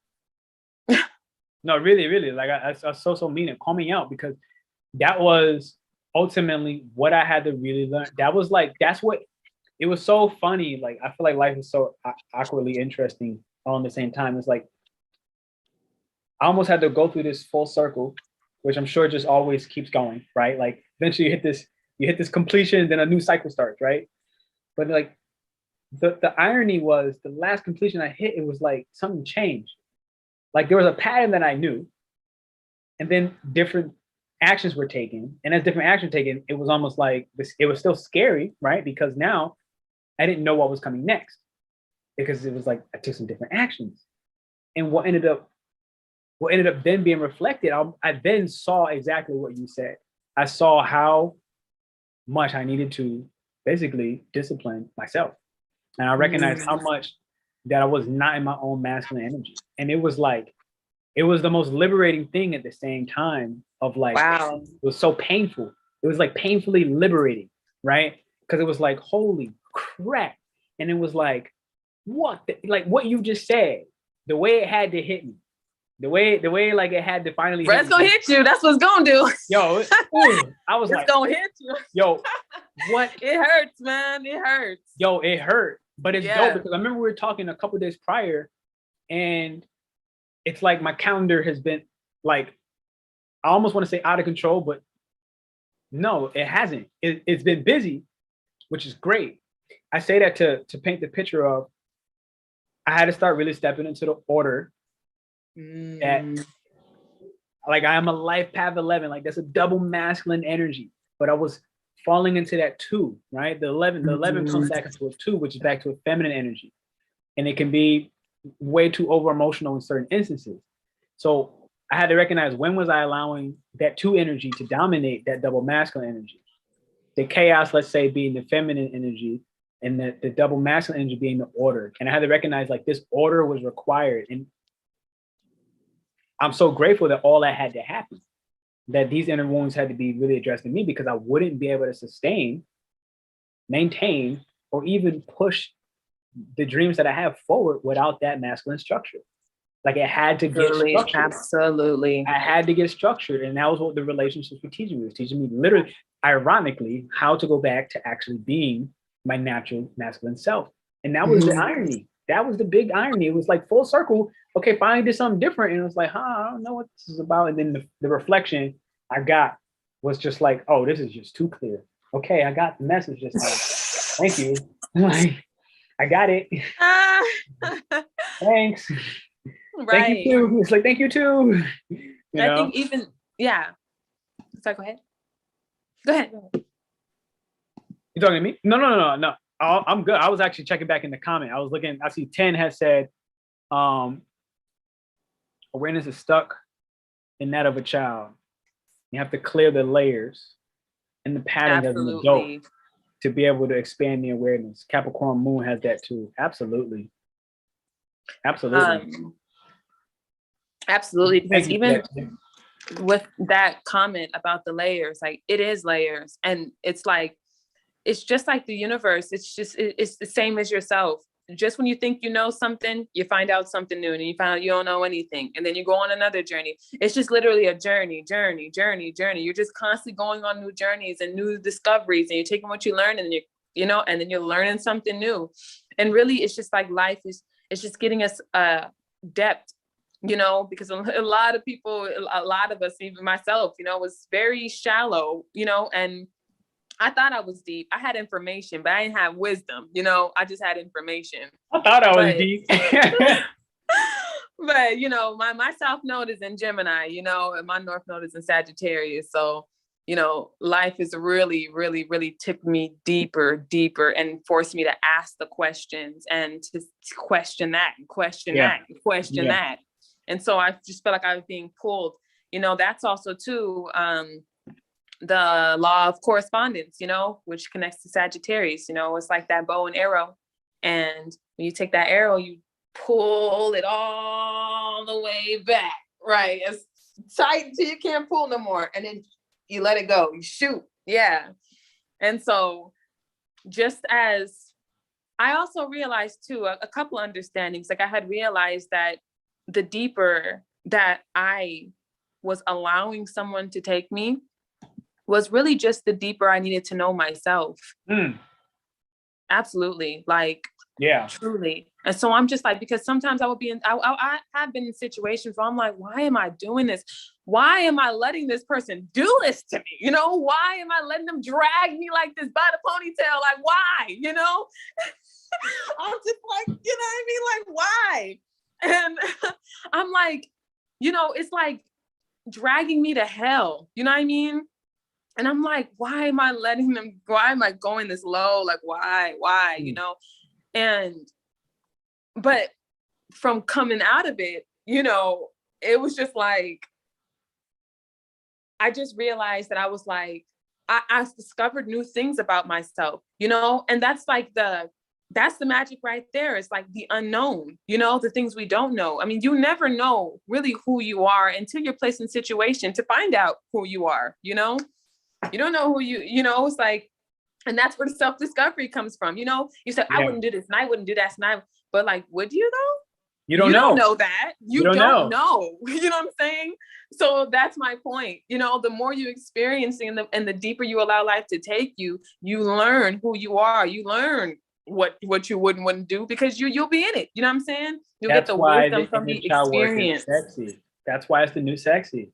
Absolutely. Because even then, everything that you want, because it's not even about the outside. It's just all a reflection of what's going on the inside of you. So like everything that you want on the outside, you can have. In fact, it is already yours, but you have to know that, and you have to get right within, because once everything is synchronized from within and you have a raise your vibration from within, you can raise your vibration from the outside. You can have all of those things. It's not even like you can. It's an automatic. It's an automatic thing, because like attracts like, you know, energy, vibration, it doesn't lie. You know, you can't say I want something up here and your vibration is here. You know what I'm saying? It's called cognitive dissonance. You can't have that.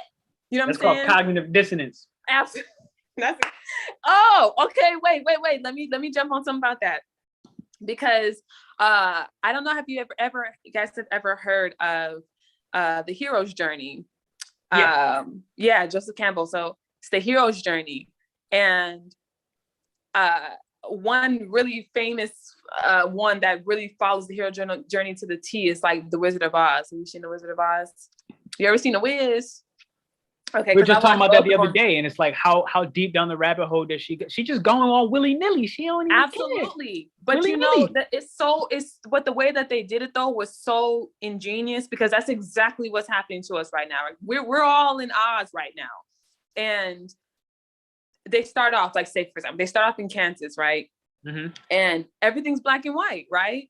That black and white that we talked about, that subconscious, everything's black and white, and she, you know, she doesn't have her parents. She lives with her auntie, and she's just pretty much like, you know, I'm gonna say an orphan, but she doesn't have her parents. So she feels like something is missing. You know what I'm saying? She feels like something is missing. She needs to go on a journey. She also has her dog, Toto, basically. And her dog, I realized that her dog actually represented her dogma, basically. Ooh. Yes, her cognitive dissonance, or her old way of thinking, basically. Yeah. And so, you know, that's when the universe, the tornado, had to come in and mix it up on him a little bit, you know what I'm saying? And that's Uranus. That's Uranus. Huh? That's Uranus. The tornado is Uranus. Right. Yeah. Go ahead and hit him with the astrology with the story. Yep. And so had to come shake some stuff up, basically, shake the room. So it ended up taking her to Oz, basically, and everything was colorful, right? And she meets Glinda, which is the good witch, the East or whatever like that. And she gives Dorothy the slippers. And she thinks that Dorothy is just this powerful person because she's like, wow, you just dropped the house on old girl. We were trying to ice her for years. You know what I'm saying? Like, dang, you must be a wizard or a magician or something. You know what I'm saying? So she's like, take the shoes. And so she had the shoes. So she takes the shoes, but she doesn't quite understand their power or what they do. All she knows is don't take them bad boys off. That's all she knows. Right. So she keeps them on. And so she goes down her journey, the Glinda tells her to, follow the yellow brick road or whatever like that. So that all has a whole nother meaning too outside of it, but we'll just keep it, on this. So she follows the road, goes on her path, and she first meets the Scarecrow, basically. Mm-hmm. And the Scarecrow is the brain, basically. He felt like he didn't have a brain, basically, or he felt like he was dumb, basically. And it really went more into depth in The Wiz, because The Wiz talked about, what Michael Jackson, it was more so the crows that were on the outside of him. And they were telling him how he couldn't do it and how he was so stupid and he would be up there forever. And it's a waste of time reading all those whatever, because you don't understand that. And he believed it. You know what I'm saying? And so he had to go on his journey of literally unlearning all of those negative things that were placed on him from the crows and the naysayers and stuff like that, because those turned into his internal beliefs about himself, which was completely untrue, right? So he goes with Dorothy. Then next she meets the Tin Man. And the Tin Man, he's missing a heart, because I like The Wiz better because it really explained it more. But, he talked about how he was more so putting on a show, pretty much. And after the lights close and everybody's gone, it's very, very empty inside. It's very hollow. It's no heart. It's just empty, basically, and it's lonely. And so, but he's like, I can't even take the time to cry or even be vulnerable, because if I do, I'll rust. Wow. So I can't even cry. Who noticed all of this? These breakdowns. Go ahead and throw her a thumbs up. Bruh, I be watching movies differently, though. I don't watch movies just to watch. I be picking up the messages. I'm like, oh. JuJu Tha Guru. And this is my point, though. This was after I went through my situation. So because I was able to see that and fully understand what was happening to me and come to terms and accept that, now when I watch things or when I watch movies or politics or whatever's going on, I understand it because I understand my own journey. So I understand what's happening, what they're trying to say. And so, he's made of steel too, or tin, you know what I'm saying? It's hard, but it's empty on the inside. And so he goes on the journey with Dorothy as well. Then they come against the lion, basically, and he's all big and bad and macho and egotistical and stuff. And I'm this and I'm that. I'm the king of the jungle, whatever, And, and after Toto approaches him, I think bites him or something like that. He's just this big scaredy cat. You know what I mean?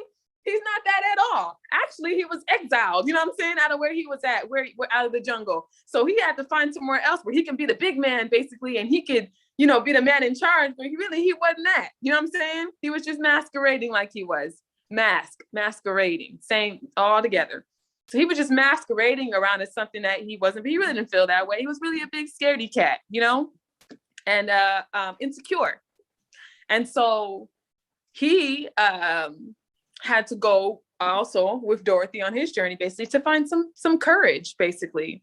And I thought that was important too, because going on this journey would require all three of those things. It require your mind, your intellect, it would require your heart, and it would require some strength, some courage, you know what I'm saying? Because it's not an easy journey. It's really not.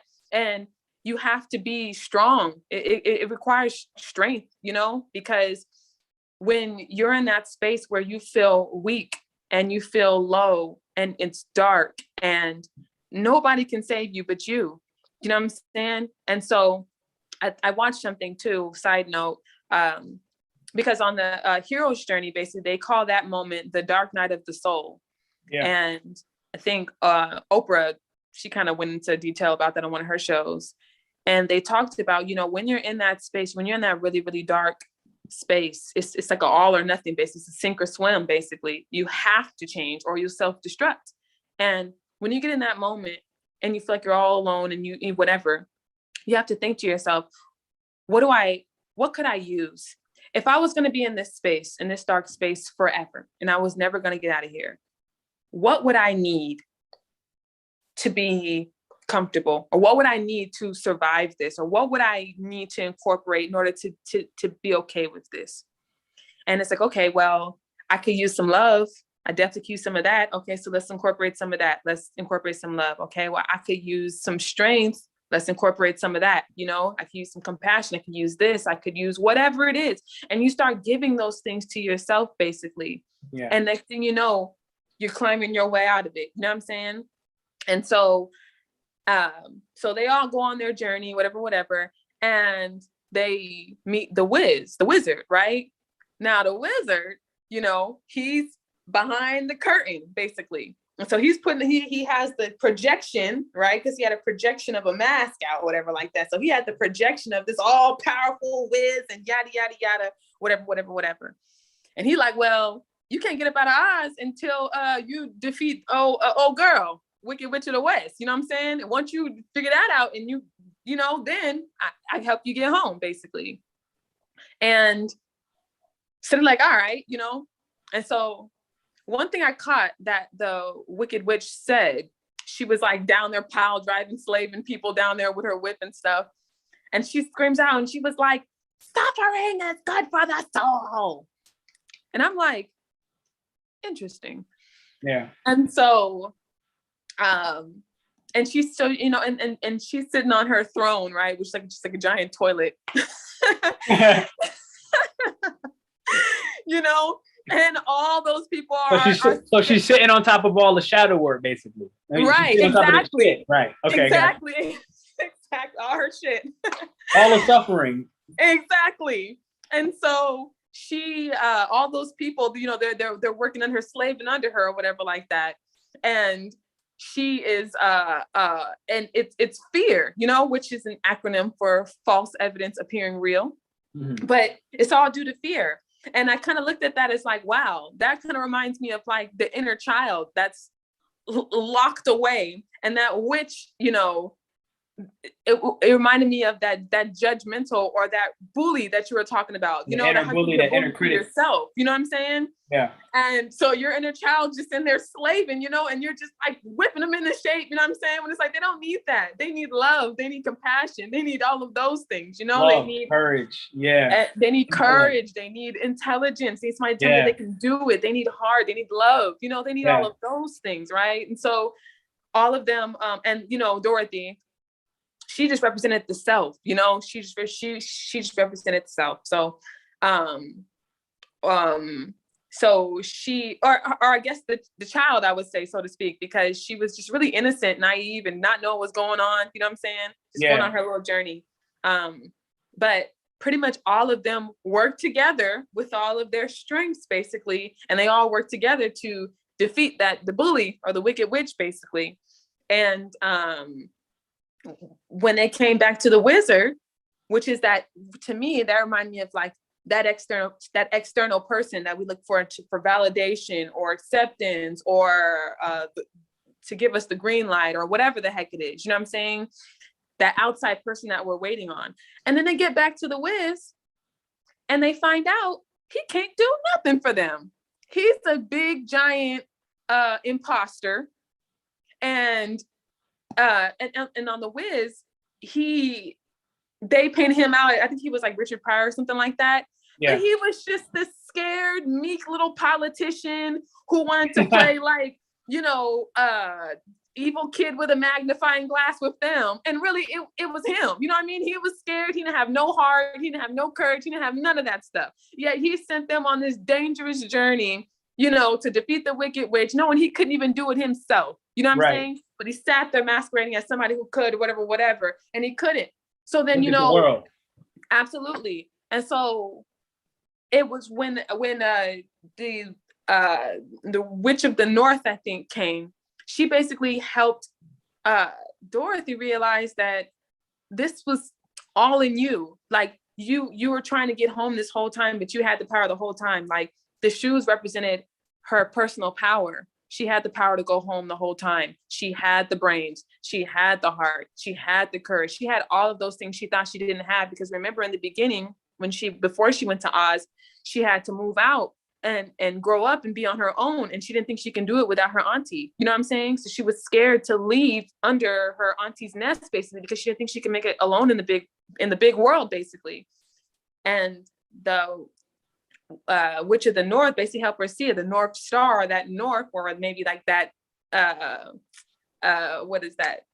True North, that, North Node? North Node. North Node in astrology, yeah. North Node, yes. Yeah. It let her know, like, all those things are in you. Yeah. Absolutely. You can do those things. And then as she's singing the song, if you notice, as she's coming back to Kansas, basically, all of the characters she met along the way are starting to like go behind her as she's coming forward, basically. And they're going off into the dark, which is the subconscious. They're integrating. You know what I'm saying? And at the end, it was interesting because the Wiz ended up asking Dorothy. He was like, "Can you help me? Can you do those things for me?" How many times have we seen this in real life? And Dorothy told him, she was like, "You got to go on your own journey. You got to do that for yourself. I can't do that for you." And I'm like, wow. Have we seen this in real life? Real life, man. And that's a whole movie. Times? First off, who even noticed everything that she just spoke of and made all of those connections? So I gotta say that one more time. Like, I gotta tell you the clap, clap, the snap, snap. Throw her some love in the comments, because I'll be honest, I haven't watched that movie in so long, but listening to it, I remember everything. I remember all those pieces, and it's like your ability to be that Virgo that you are, okay? Right? To be that Virgo, don't miss nothing. all them dots, all the small detail, and that's why Virgos have such a critical role in the world. Virgo is the reason why the you-know-what is coming to his knees. Hey, you know what I'm saying? You know what? Because they be playing games with me on my channel, so I ain't even right. too much. Yo, wow, this is inner child healing. That was the most epic story, connection, and necessity. Wow, that was just critical. I'm gonna drop you at point number 4. Ask any questions. Good time to do it. Throw those thumbs up. Appreciate you guys. That was, man. I feel like you need to send an invoice to the production company for Wizard of Oz. Right. So that they can cut you a check. They can cut you a check. Let you just do the next promotion for the remake. Right. Just put you on the trailer. Right. But there is even something called the halo and the horn effect, you know. And okay, we're gonna go into the next thing because I want to touch on go ahead, because I want to start touching on okay. Yeah, go ahead. So we're gonna bring in number 4. Number 4, inner child, wounds, signs and symptoms, trust. Okay, trust issues. How many of us have trust issues? Just come on now. How many of us got trust issues? If we're all being honest, you feel me? Like, go ahead and just take a breath.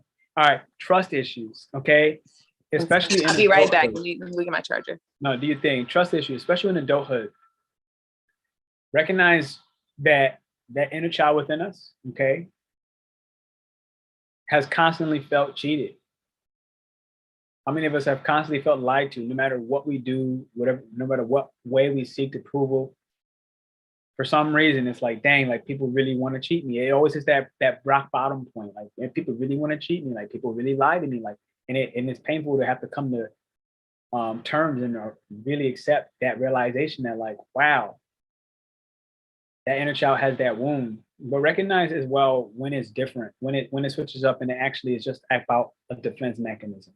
Okay, it's a way for us to protect ourselves, and I go like this when I say that, to protect ourselves. All right, especially when we have this overarching term when we say everyone.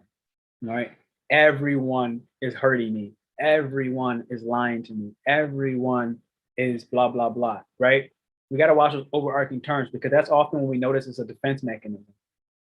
I see you, Leo lover. That's when we got to recognize and accept that it's a defense mechanism. You know, trust is a critical element to any relationship dynamic. So let's start there. Can we like agree on that for simplicity? Agreed. I'm gonna type that one as well. Agreed. Agreed. But that reason comes with to any relationship. And when you gotta be able to trust yourself first. And that's pretty much where that is even coming from in the first place, because it's like really and truly you don't trust that other person because you don't trust yourself. Really, it's just all projection and reflection. You know what I'm saying? And so you're saying to this other person, like, you know, I always look at it as okay, say this is you in the middle. Yep. And then this is the outside person or whatever that you're talking to. And then on the other side, let me put this camera down, my charger. Maybe I can do it this way. Can you? Should I not turn it this way, or is it okay? Yeah, it works. It seems like it's working. Huh? It seems like it almost gave you a little more perspective. Oh, perspective. Sagittarius. Okay. So, but yeah, so this is your inner child over here. And then this is the outside person that you're talking to. And then this is you, right? I'm you.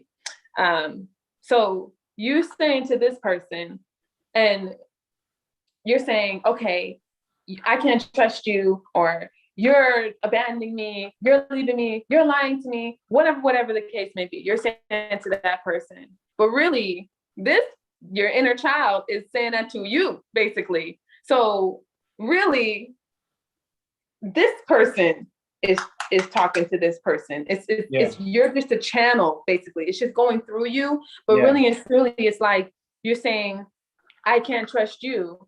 But this one's saying, I can't trust you. This one's saying, you're abandoning me. And this one's saying, you're abandoning me. And so, like, I guess I'm trying to say that, like, you have, like, when you understand that, like, you are whole, you already have everything that you need, like, you are complete without another person, you're complete and whole all by yourself. You can't be abandoned. You can't lose love. Love can't leave you, because you are love. That's just an illusion, basically. So the reason you say you're abandoning me, but you're abandoning your inner child, you're abandoning yourself. So, like, sometimes I had to take a moment to, like, stop sometimes and realize, like, okay, like, am I talking to this person, or am I really just talking to me? Do you know what I'm saying? Because if I talk to me and I realize, okay, in what way, I start thinking about in what ways am I abandoning myself, or betraying myself, you know, or turning my back on myself. And when I start digging into that, you know what I'm saying? That whole thing of that external person, it goes away, basically. Do you know what I'm trying to say? Yeah. I don't know if I explained that correctly, but no, it's just a projection. So to this outside person, that's the projection. But to the inside, or you, the inner you, that's the reflection, basically. And so once I turn this way and look at myself and do the reflection, basically the reflective work, I'm like, okay, the projection changes on the outside. It's kind of like, have you ever seen Wild Wild West before? Yeah.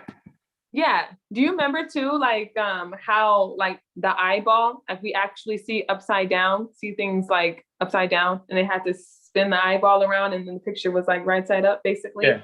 You know, so even the way that, like, when the light hits the eye and then comes back out, like, it's distorted. You know what I'm saying? And so like, I wanted to go into something else. So just keep going because I wanted to touch No, on. I hear you. I actually, making. I dropped number 5 because it plays right into what you said. That second part about shadow work helping us to balance our expectations. So Yeah. you're like a psychic wizard. Like you projecting the truth out up front. Right. Oh man, shadow work, man. Let's get into the shadow work, man. Let's get into the shadow work. Yeah, the shadow work is what helps us to balance that perception. It balances the more accurate truth, and it allows us to kind of detach from the expectations of how this love, or how especially receiving love, should look like. And I think this is a lot of what's happening. I think I'm going to say I know that on the opposite end, this is one of the side effects of movies as well, right? Especially in the space of love. It's romanticized. All right. It's all rose-colored glass. You know what I mean? Like, yes. It's always some hero having to come save. Think of Romeo and Juliet, right? It's always, but think about it. When you think Romeo and Juliet even deeper, it's like, yo, they died together. They literally, is that really the best interpretation of love that we have out there? The story of Romeo and Juliet, like one of them killed themselves and then the other followed behind and killed themselves. Right. All of a fluke. But this is where we, it's all a fluke, not a fluke. Like Shorty was playing games. She was like, oh, I'm gonna fake die. Like, I know. But then now homie was so dependent that he needed to die. He's like, come on, like what's going on with this narrative? And then you're gonna kill yourself off because you can't live without the one that can't live without you. That's not what it is.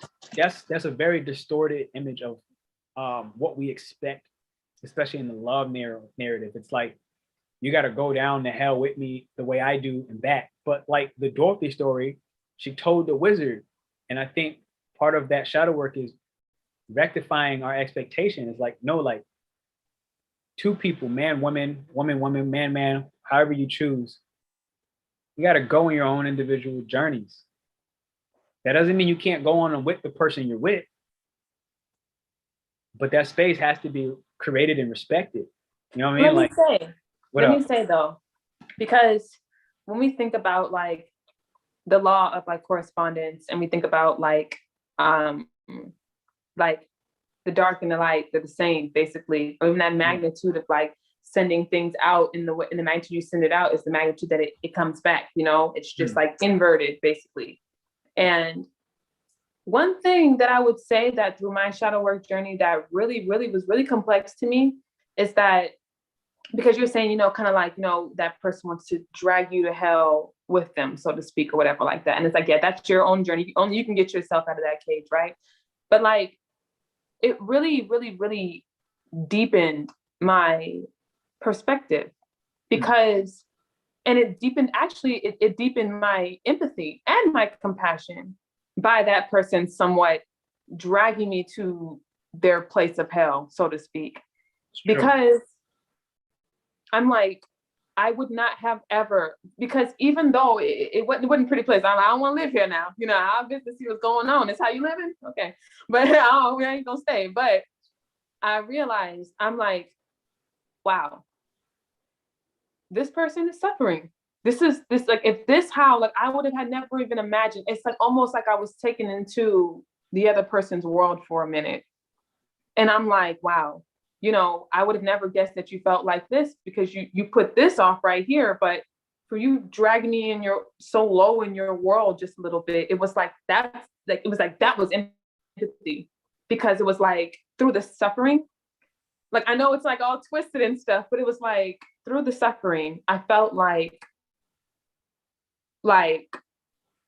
I could see where real healing, like I could see where like I could pinpoint the pain, so to speak, because I felt it, you know what I'm saying? And I'm like, wow, I never felt like this is hard. You know what I mean? And I just thought to myself, like, this suffering needs answers, because it was a place of, it was a psychological place. You know what I'm saying? It was like a place that was like unseen.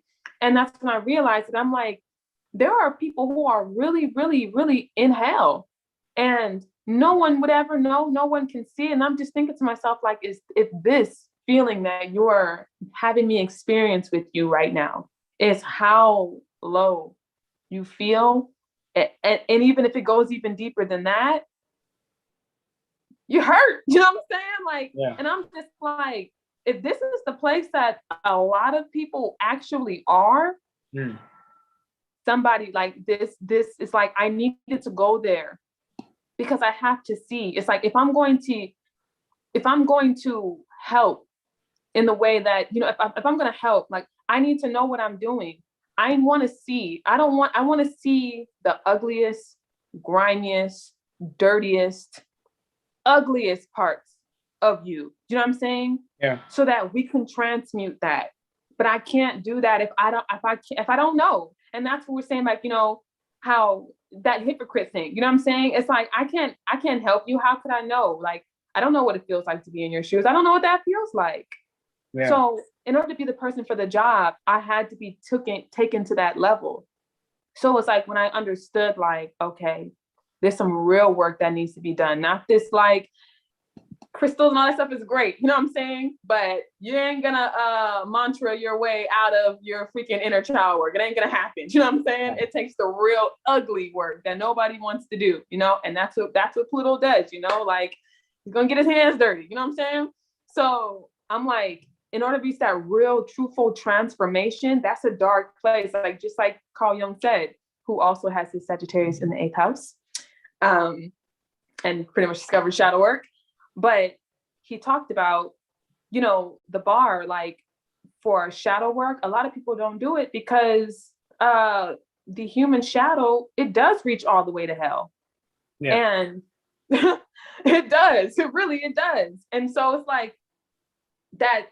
Luckily for me, I mean, I guess they say I'm lucky because it's having Sagittarius in the 8th house, but luckily for me, you know, I can bounce up out of there. You know what I'm saying? I can shoot up out of there. So I can visit, but I can leave. You know what I'm saying? And I can help others basically who are in those spaces. And I'm like, wow, that's my purpose. And that's honestly how I got on track with my purpose, because of that realization of, like, okay, wait a minute. The bar is in hell. The bar is literally in hell. And once I was able to recognize that and point it back to myself, I'm like, wow, my bar is in hell. You know what I'm saying? Yeah. And I'm like, I need to get myself out of this and figure this out so that I can really, truly do my job and help other people. But I got to unlock myself first. You know what I'm saying? And so I went through all kinds of things. But, you know, my final destination was you, Pernell, because I already told you how to... You unlock that bad boy, like, you really made me free and just, like, help me sky to the next level. But I just realized that the depth of how low you go is also a test to how high you're going to shoot. Do you know what I'm saying? Yeah, so absolutely. We need that depth because it gives us humility.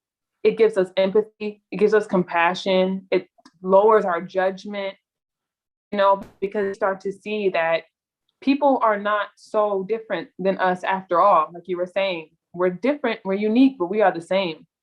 And, you know, everybody's struggling. Everybody's trying to heal from something. Everybody has that Chiron, that unhealable wound. You know what I'm saying? Everybody is trying to figure the freak out, you know, and everybody's trying to find purpose. So I just, you know, I feel like it gave me the keys. It gave me the answer, which is why I ended up getting the Chiron, the key, basically, because I'm like, that is the key to unlocking yourself out of that hell. Is that recent or you had that already? No, you had that already. Huh? You had that for a while. That Chiron? I got it in 2020. Okay, cool. When I came to that realization, I was like, I'm getting a tattoo. It's my first one ever. But I got my ring finger just as commitment, you know what I'm saying, to the healing, commitment to the journey, because I was like, I got the key. It was an ugly place to go. And I can see why a lot of people don't go there. But like I said, in that same breath, me reaching down and into that hell, so to speak, I reached enlightenment. You know what I'm saying? Same year. So it was like, that's a really high place to reach, you know, and I didn't stay there, you know, but but like, that's a really high vibration to reach, you know what I'm saying? But that was a testament to how low I had to go to earn it, you know what I'm saying? So how does that play into, for for this fifth one, inner child wounds, how does that play into us receiving love? You know, I'm sorry, rephrase it. How does that put? So what from what you just said about the shadow work, that how that shadow work helps us to kind of like rebalance, recalibrate our expectations. You know, let's say from others. How does that play right back into really addressing this inner child wound that stops us from receiving love, like that stops us from vibrating in this fear of abandonment or fear of betrayal, let's say, like where like, and the way I define betrayal was like, you know, when I have an expectation of you, and then you don't meet that expectation, but it was only my expectation, like, right? It wasn't aligned, and I may not have communicated that. Wait, is this your expectation as well? You know what I mean? Like, so how do we vibrate with love, like receiving it? I think that because there was when I learned about shadow work, there was two aspects that I learned about. One of them was called shadow boxing, and the other one was called shadow hugging. And so shadow boxing is like aversion. It's running away from, basically, it's the ego movement away from an undesirable or undesired object or undesired person or a characteristic or something like that. And that's because the person isn't, it's lacking in self-awareness, basically. They aren't aware that they're literally as flawed as the object or the person that they're trying to get away from. And so, pause.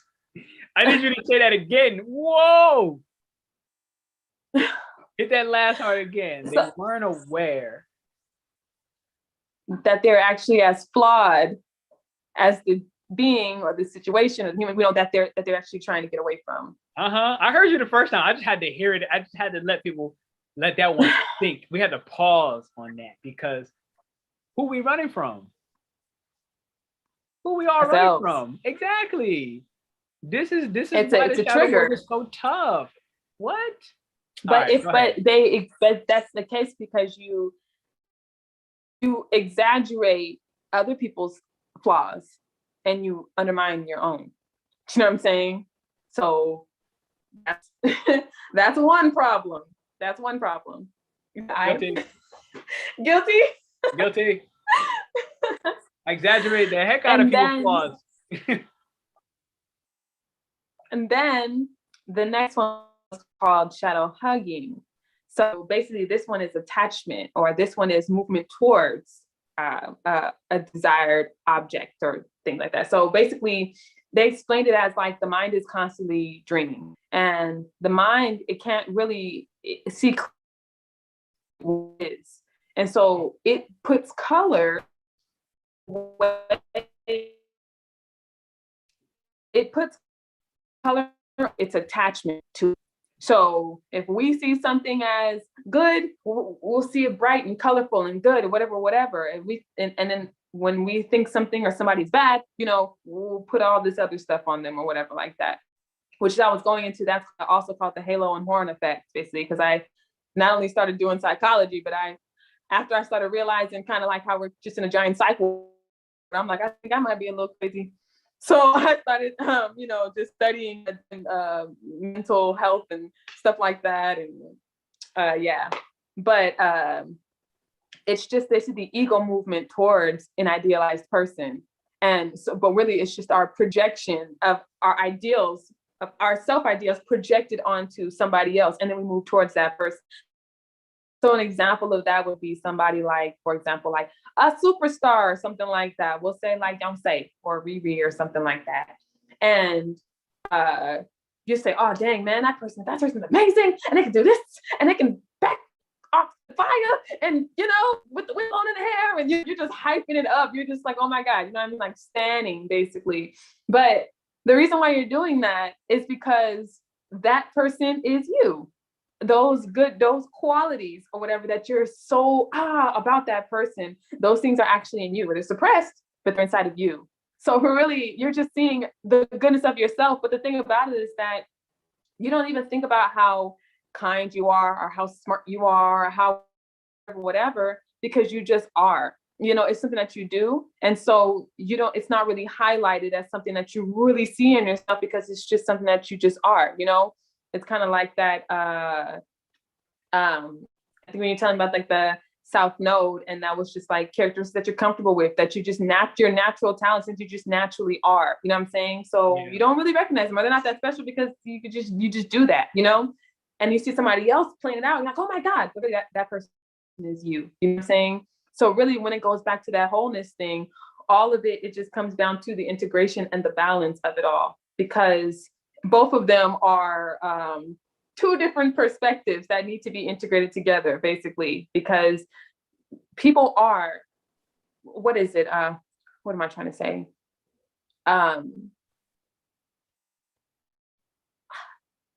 You know, that whole thing where it's like this whole complex yin yang thing of like, you are, but you are not. You know what I mean? At the same exact time. It's kind of like that. And so it's just like, I think I watched something, they did a study on the halo and horn effect, basically. And they showed just off of perception alone, like perception is a mug, you know what I mean? Because you can't even trust your eyes, you know, you can't even trust what you see.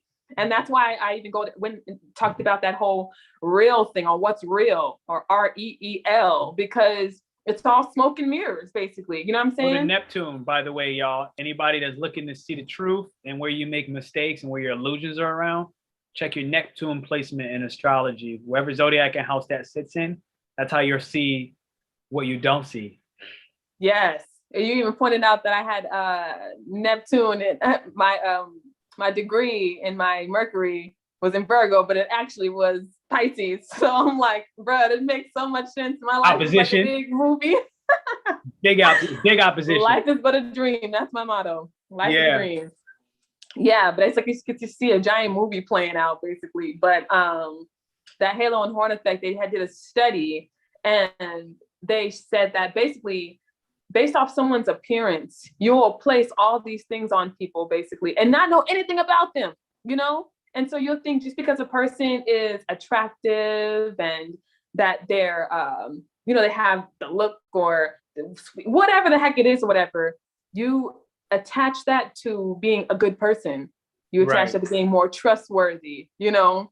You attach that to all of these things, basically. And then if someone may look a little bit more, on the rough side, you know what I mean? You think of them like, okay, you can't trust them. You can't, and that's kind of that thing that goes on with like minorities and, you know what I mean? Things like that. It's all the same thing pretty much, because of this stigma and this picture that's been painted.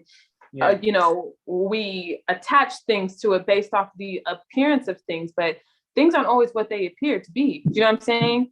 Which is exactly why what you were talking about, how getting to know people before you completely just fall head over heels for that person, because you don't know. That person could be the wizard. They could be putting on that mask, and then you find out this person is a freaking monster behind. You know what I'm saying? Like, you don't know. You don't know. You know what I'm saying? And so, but eventually the more you get to know people, the mask does fall off. You know what I'm saying? Because eventually we're going to be who we are, and so it's like, if this is who you are, you can only play as somebody for so long. Eventually the real you is going to come out, and that's why you have to give it time. You know what I'm saying? And with that said, I found the biggest value to, again, work on that. When we were talking about the shadow work of all of this, for me to pull up without the mask from day one. Where, again, for me to pull up without the mask on day one. Mm-hmm. And I've been putting a lot of emphasis on what is the mask that I show the world? What is the mask that I show clients? What is the mask that I show romantic partners? Mm-hmm. And just identifying that. And then to show up on day one, even if you guys are on, what are the things called, Tinder and Bumble, to show up on your profile day one without the mask. To stop leading people to believe we're something different from the beginning. Because what people don't understand is, they always say like your uniqueness, like what people understand is like in Age of Aquarius, your uniqueness is your superpower. people don't understand, like with that Aquarius and that Leo, you know what I'm saying? With that uniqueness and then that authentic truth of the Leo, you know what I'm saying? Like when you connect those things together, you integrate those two characteristics to get together. It's like, we're all aliens, bitch. You know, we're all weird. Nobody's normal. We're all weird. You know, we're all trying to act like robots and act like we're all the same. But we're not, you know what I'm saying? We are, but we're not. And that's a beautiful thing. You don't have to be the same. It actually makes you boring. It actually depolarizes you. Truly, it does. Because even we're talking about that, being your true, authentic self, it magnetizes the things that are for you and it pushes away, repels the things that are not for you. It's just like a magnet. It is, this earth literally runs off of electricity and magnetism. You know, when they say like a chick magnet, you know what I'm saying? We're like walking magnets, especially Scorpios, man. But Scorpio sitting right there. But you know, and that's another thing about Scorpios too. They're like walking shadows, you know, they're like human lie detectors. They just can see the truth. They can see right through you, which intimidates people, because if we're all wearing our masks and you got people who could just see right through your soul. That's why I'm like, I'm itching inside. I'm like, I gotta say this. I hope we just throwing back and forth in this conversation. Right. Go ahead. Go ahead. I was tripping. I was like, I gotta speak this one. This is tomorrow. Tomorrow marks 1 month away from the North and the South nodes, which is collective destiny and our collective past, shifting, okay, to Scorpio. The South node, when that goes into Scorpio, that means that all your secrets, all 2022, I don't care who you think you are, everybody will see your lies. Everybody will see your shadows. This is involuntary, okay? Like whether you think you have a choice in this, say or not, whether you think you private, you think you yo, right now you might as well start rectifying what you show people today. Because 1 month from now, you will be under an entire year of scrutiny. Scrutiny coming in the form of your secrets are no longer your secrets. I promise you, all 2022. And there's 4 eclipses coming. 2 in Scorpio, 2 in Taurus, which is the opposite of Scorpio. I promise you, take the simpler approach to life. What this is doing is it's requiring us, now think about the secrets that exist in the world, all right? So let's just pause there. We're gonna leave that open for interpretation. Those secrets, all this last year, the last 2 years that we've been lied to about blah, blah, blah, all them secrets are coming out. So don't even worry. The best thing you can do is listen to JuJu Tha Guru and take the mask off early. Take it off willingly for yourself. It's still going to be painful. I promise you it will.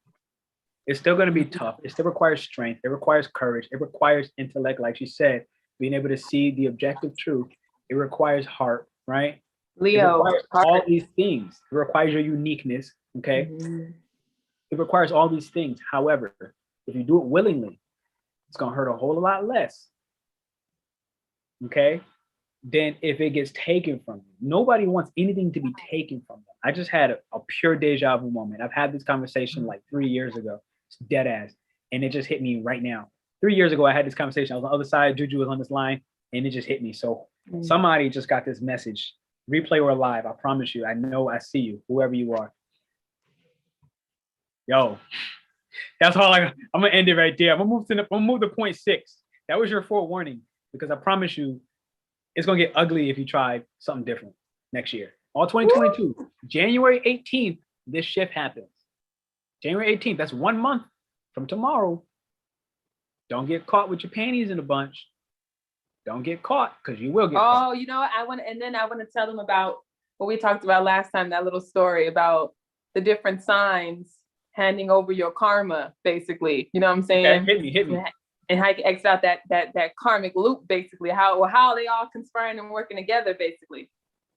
And so, okay, so plans. We talking right, check me, right? Okay, so we talking about Leo, right? So Leo starts with Leo is the seed, right? Leo is the thought. And so it all starts with the thought, basically. And that obviously is coming from the fourth house of home, you know, and the things that were placed into your mind and subconscious and stuff like that. And controls, you know, the things that you think, basically. So the fifth mind is like the thought, the imagination, all that stuff, whatever. But it's like the seed, right? Which the glyph for the Leo is like it's like a seed, it's like a sperm cell, basically. So that's the seed, that's the beginning, that's you. Then from once you have the seed, Leo next is Virgo. After Leo is Virgo. So the seed gets passed on over to Virgo. You know what I'm saying? Hey, shout out Virgos. And and it gets planted, you know. So Virgo is the wheat or the crop, basically. So the seed gets planted in that soil, whatever seed, good seed, bad seed, basically. And then Virgo, she grows it, right? After it's all grown, whatever, like that, it gets chopped off, and she's gonna pass it to who? Libra.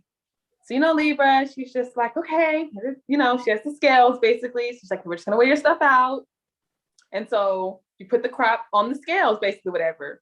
And she's like, well, you know, if everything plays out good, you know, we Gucci, you know. He's like, well, you know, what happens if it don't? Well, you know, if it don't weigh out, you're gonna find out. You know what I'm saying? So she'll weigh the crops, basically, whatever, like that. If it weighs out and you're balanced, you're good to go.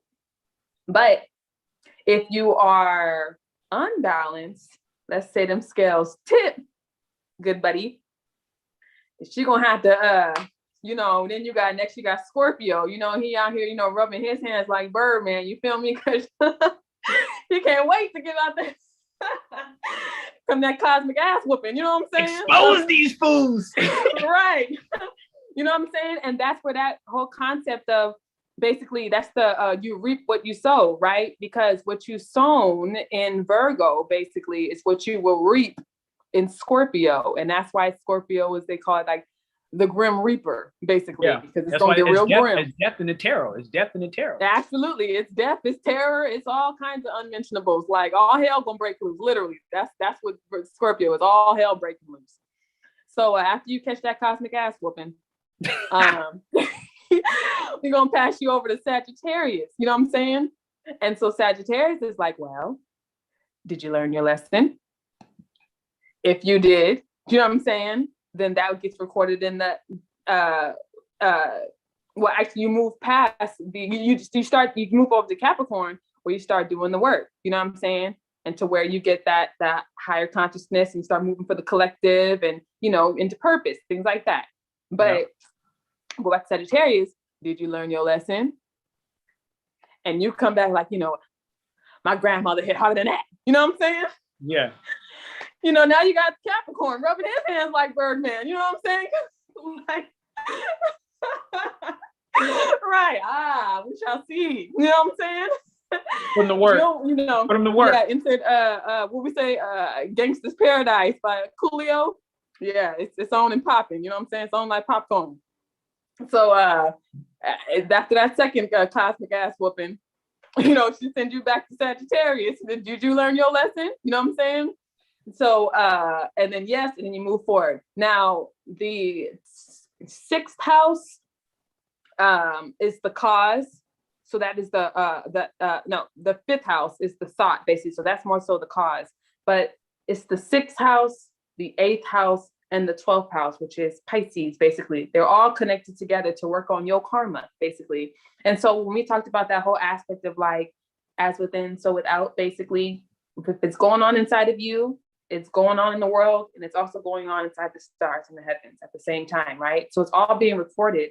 And so the 12th house is what the subconscious, basically, that's that universal energy that's collecting all of the data, basically, in the heavens, basically, you know. And the sixth house is within, it's Virgo, it's on the inside, basically, you know, it's the inner work. So it's the things that are going on the inside of you. And then the Scorpio, basically, well, that's the metaphysical. So that's all of these things conspiring and bringing all these things into, because if you think about Virgo and Scorpio as well, they also work together, because it's also been said that they're actually used to be the same exact sign, but they were split in half by Libra. So that's why they both have the M glyph, basically. But the Virgo has their legs crossed and the Scorpio has the tail out, basically, you know, but it's literally, it's it's the masculine and the feminine energies or whatever like that. Same energy, but just masculine and feminine of the same sign, basically. And it's really all just integration and sex and all of those things, basically, masculine and feminine. But just like they say, honor or balance thy mask and thy fem energy, basically. That's where that's coming from, basically. And so after all those outside consequences and all those things that you manifest and that you bring into your life, all the bullshit you've been, spreading out or whatever the hell, you know what I'm saying? After those things happen or whatever like that, and if you've learned your lesson or not, depending on that, it gets recorded to the 12th house. And the 12th house is also looping it's saying asylum, basically. And it's going to figure out, you're going to work together to figure out, do you need to learn this lesson again? Do we need to send you through the ringer again? Or is the lesson complete, basically? That's the overall judge at the top. And from there, you can also lower your karma, because that's the 8th house, basically. 8 is karma, goes around and around and around, comes back around. Yeah. So 8 is karma. So you're going to get what you put out. That's what you're going to get served. And Scorpio has no problem serving you. But, right. One time. But with that 12th house, whatever, dealing with that Pisces energy, empathy, all of those things, right?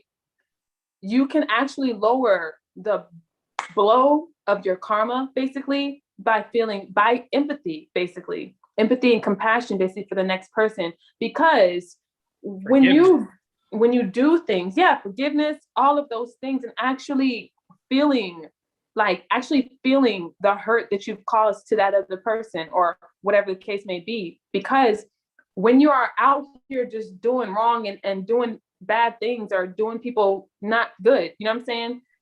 It gets recorded, basically. And it's like a cup. It's like a cup of the heavens that just fills up on your ass. You know what I'm saying? And eventually it's going to spill over. You know what I'm saying? Yeah, right. Right. Dump his hand. Dump on him. Right. Exactly. But through feeling the physical, like if you've hurt somebody or you've done something that's not, in the highest self or highest light or whatever the case may be. Maybe we all mess up, nobody's freaking perfect. You know what I'm saying? But when you apologize or when you have empathy for that person and you show love and compassion from a honest place, you know what I'm saying? You actually, the cup, it comes down, you know what I'm saying? So you can actually lessen the blow of the karmic energy that you have coming towards yourself, you know what I'm saying? Just by showing empathy and just by taking on it, you know what I mean? Because it's, what was I trying to say?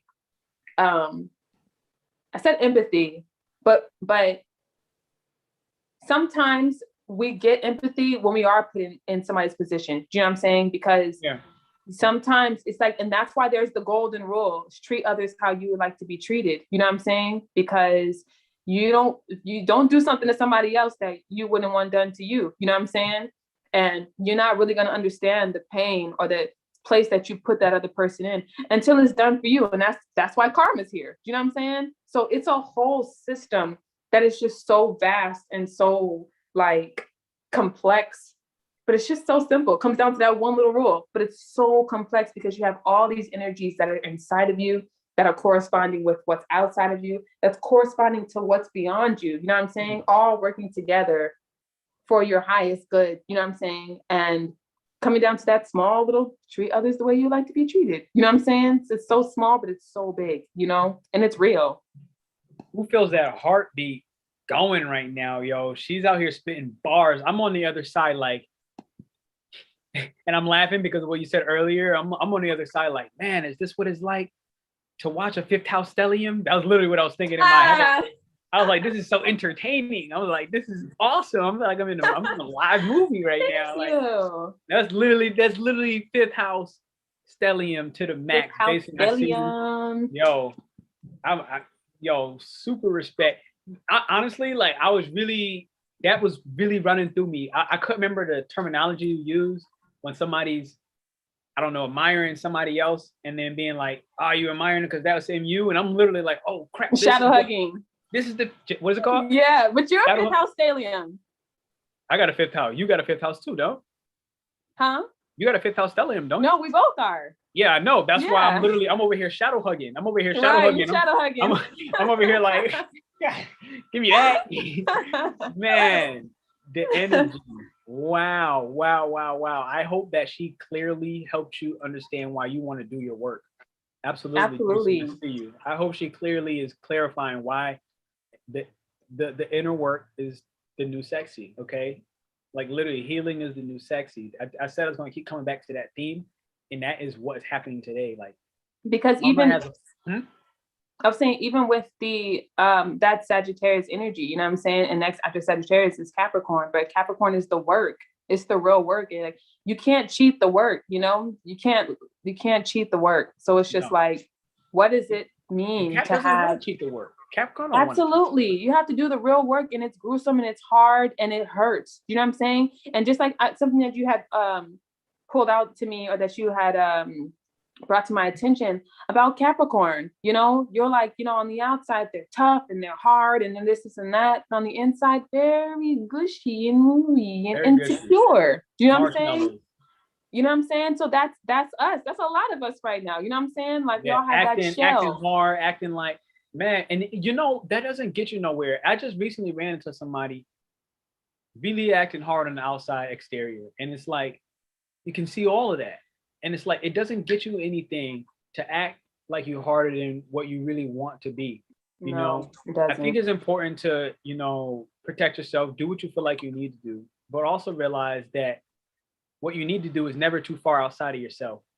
Absolutely. You know what I mean? Like, you shouldn't have to go so far outside of yourself to try to prove to somebody falsely, on top of that, that you're tougher than what you really are. Like, you know, we don't need that. We already have enough of that in the world. We don't need people to be bumping their chest and saying, hey, look at me, I'm indestructible. We got plenty of that already.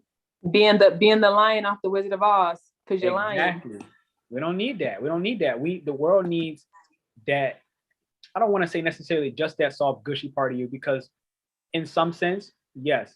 But in other sense, it's like, to be able to balance that, to be able to see what and understand, are your emotions separate from the emotions of the people you're being empathetic with, to be able to look at both of them, but not have to pretend along that process, you know, that you are something that you're not.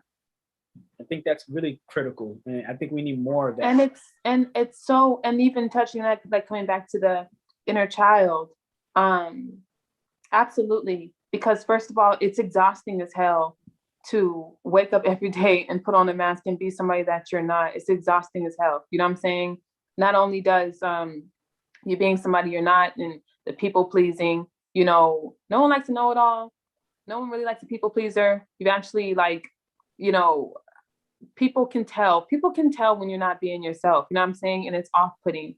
And it's also very, like I said, it's very tiring. And one thing that Jim Carrey said, he said that, you know, that's kind of the reason why we're all depressed. You know what I'm saying? Because he said that depression is just you, or it's just your avatar, tired of the person that you keep trying to show up as, basically. You keep trying to be. It's time for a character swap. You know, it doesn't want to be that anymore.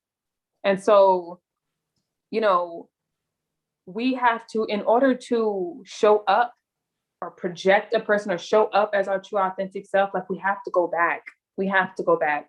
And I know specifically for my individual journey, that's what I had to do. You know, I mean, that's what shadow work is. You know, you got to go retrieve that shadow. Like I said, it's not necessarily about eradicating the shadow. You're always going to have the shadow. Integrate. When you go outside, as long as there's light, there's going to be shadow. You go outside, you're going to have a shadow. You know what I mean? Period, point blank. It's no getting rid of it. It's there. But the point is self-acceptance. You know what I'm saying? To accept the self and accept that, okay, I have light and I also have a shadow, and that is okay, because that's what makes me whole. That's what makes me real. That's what makes me not a robot. That's what makes me not one-dimensional. You know, it actually makes you interesting. And that's how you do magnetize the people that are meant for you, because just coming out as yourself, what may not work for somebody else might be like, oh yeah, you know, that might not be somebody else's cup of tea, but for somebody else, that's that straight shot of Hennessy. You know what I'm saying? So it's just like different strokes for different folks, man. But you're never gonna find your folks if you don't show up as your authentic self. So it's just like that Aquarius thing, you know, let your vibe attract your tribe. You know what I'm saying? It's so funny you say that, because like it saves me so much trouble. It's like for years and years and years, like I know this is a funny example, but based on what you said, I know my stroke, like tequila or nothing. It literally saves me so much. It's like I don't need to argue with you. I don't need to talk about it. If it's not available, that's cool. I know I'm not doing nothing different. Like, but just me knowing that for myself, like, right? Like, it's so freeing. Okay. It is part of my unique self. It's what I know will never give me a headache. It's what I know I enjoy the vibe with, if you will. And it's like anything outside of that, like I always feel like I'm betraying myself. If I'm being real. Anytime I touch anything outside of that, it's always the moment I'm like, why did I do that? And it doesn't happen. Right. Because so many moments of me thinking, why did I do that? Like, I don't drink beer. I know I don't like beer. It's just what it is. Just knowing that and accepting that, it's just so much more liberating. You feel me? And then it's just like, what? Absolutely. Yo? Man, she hit that, and I want to hit you guys with number 6 because she kind of covered it for this inner child work. I see the comments. They loving you, Ju. We're gonna have to bring you back on. I'm telling you, I have to bring you back on. I knew it. The first conversation I had with her, I was like, I remember. I think I called you back. Like we had our yeah, you did. session. I called you back. I was like, yo. I was like, I remember thinking, I was like, I won't call her, but it's usually a line that I don't really play with too much because I'm like, no, we just had our own astrology session. And it's like, but then I was like, nah, fuck that. And I called anyways. I called anyways, and I was like, yo, we're gonna have to do a live. We're gonna have to get on there because y'all already see it. She covered this point when she spoke about people pleasing. And that actually leads us into like the sixth reason of like a wounded child.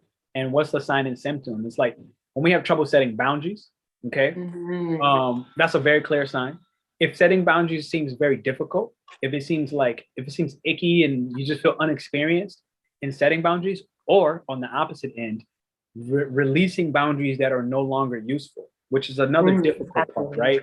That's a whole nother level of difficulty. It's not just one-sided. Like learning how to release boundaries as well, which did protect you at a stage of your life, but it now is blocking you from receiving love, from receiving abundance at this next stage. And sometimes that's tough, okay? For my fixed signs, for my Leos out there, okay? For my Taurus out there, all right? My Aquarius, who's the last fixed sign? Is it a water? Scorpio, okay? Which is part me, right? That's my ascendant. It's like, sometimes it's tough to release.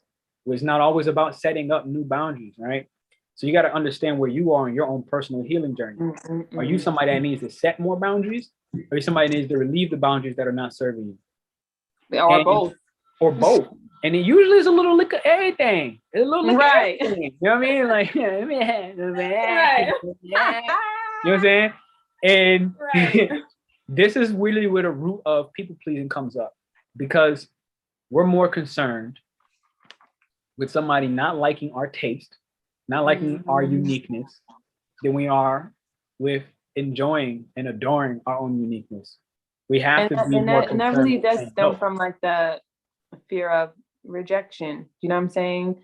And like, I know like as like all the Leo placements I got going on, you know what I'm saying? Like, and even my Chiron in Leo, like, bruh, it's hard. It is so hard to feel like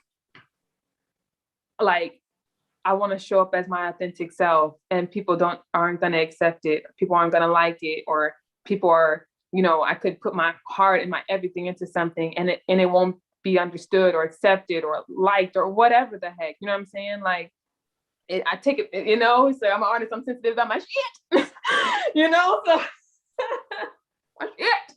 I hear you. So, it's hard. It is really hard, you know, even like the more I've been up here, I've just gotten more comfortable. Like I said, this is even exercise for me, even just doing this period, because I know I was just like really kind of at first frazzled when you're like, you know, come on my platform with me. And I'm just like, you know, but the more I'm talking, I'm just kind of getting comfortable, and I'm feeling comfortable just with like the tribe here to just speak and to just be myself, you know, and that, and I'm you guys like it, you know what I'm saying? And so it just makes me feel good that I'm like, I can come on here and just like be me, because I'm goofy as all get out, you know. I do have my moments of like seriousness, but I'm equally as goofy. And so it's like, for me to be that and not have to be whatever the hell, you know what I'm saying? It's just like, it feels really good to just like be me, because it's like, you take it or leave it, man, you know?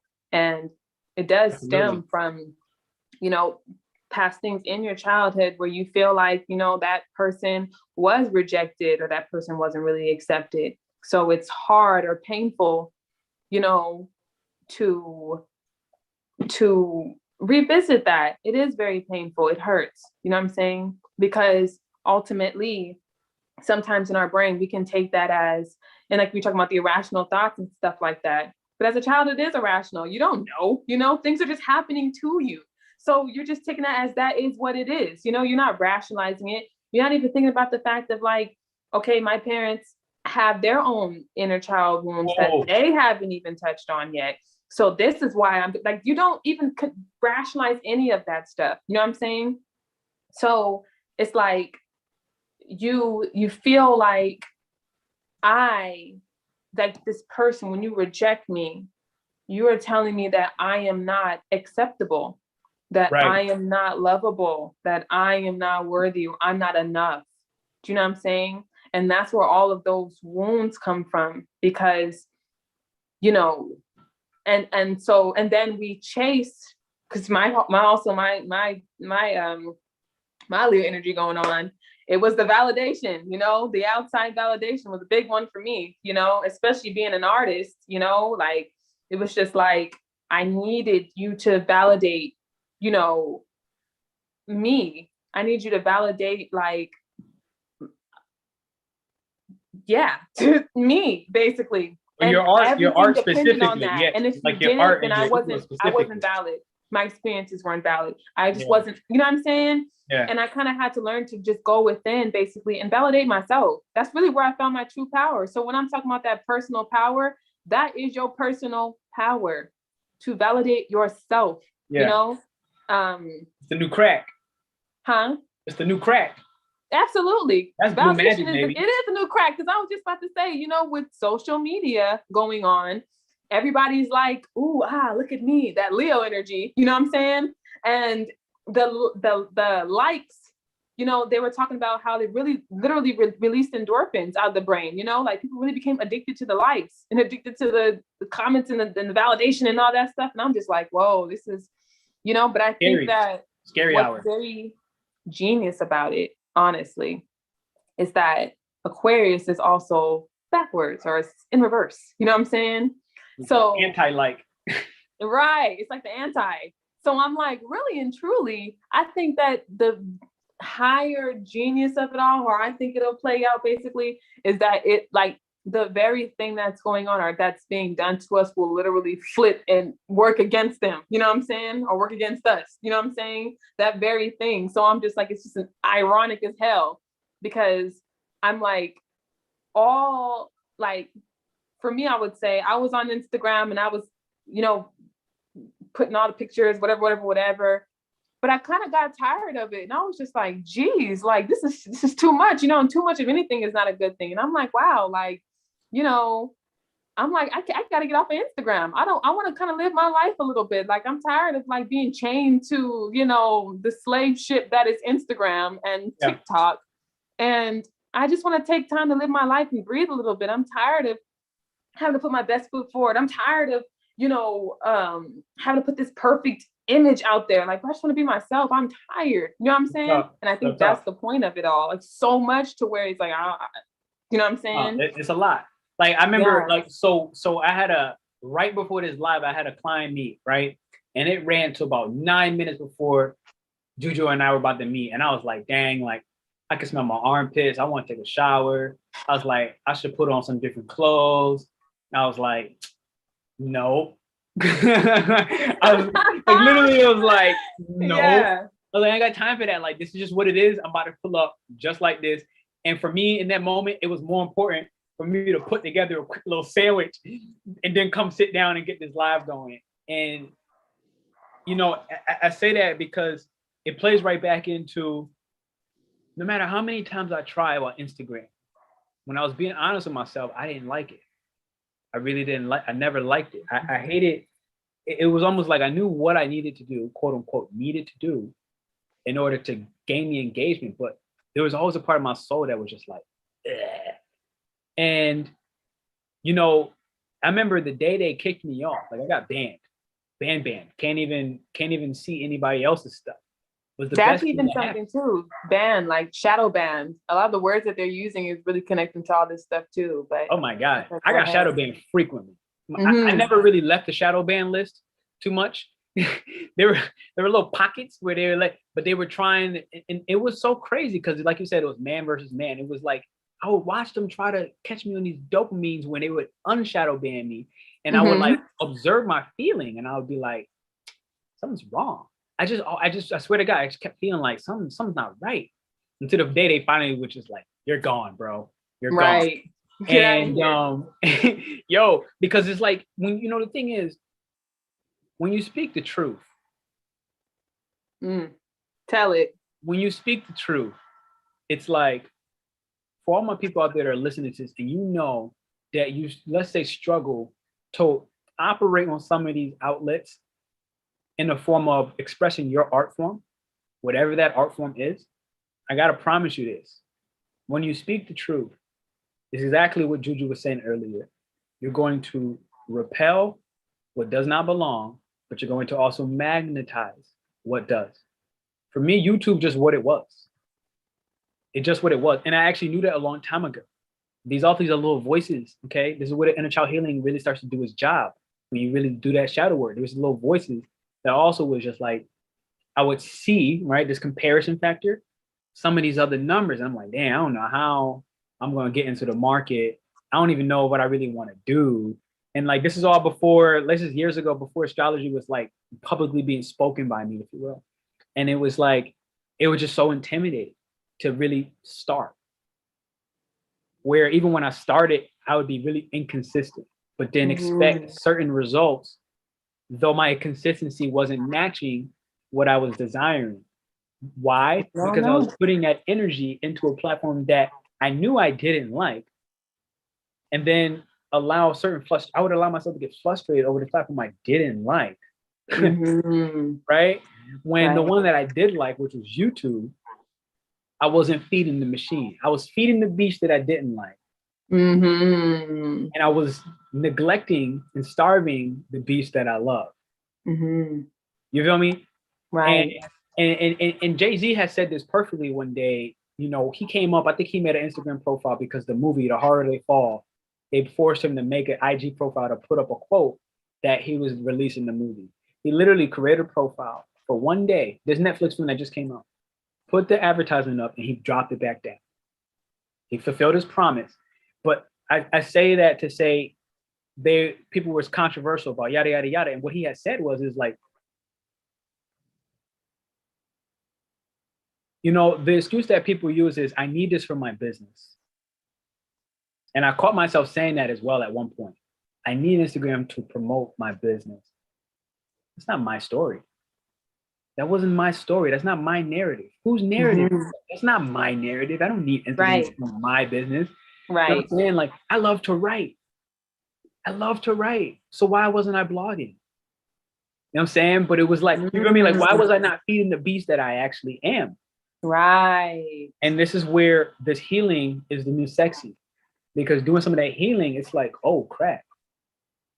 The body of work that's being now built when I just got really back in alignment and like got real clear on what needed to happen, it's like, oh crap. Like you really can start to see what the real beast can look like when you feed the right animal. You feel me? Like you know what I'm saying? Like you don't give a meat eater veggies, and you don't give a vegan meat. Right. Just feed it what it wants. Feed yourself. What I'm saying in this moment is, I mean, even when you feed it the good things, though, like you said, the veggies. You know what I'm saying? I saw a quote, or somebody said, they were like, I've never seen a vegan do a drive-by. So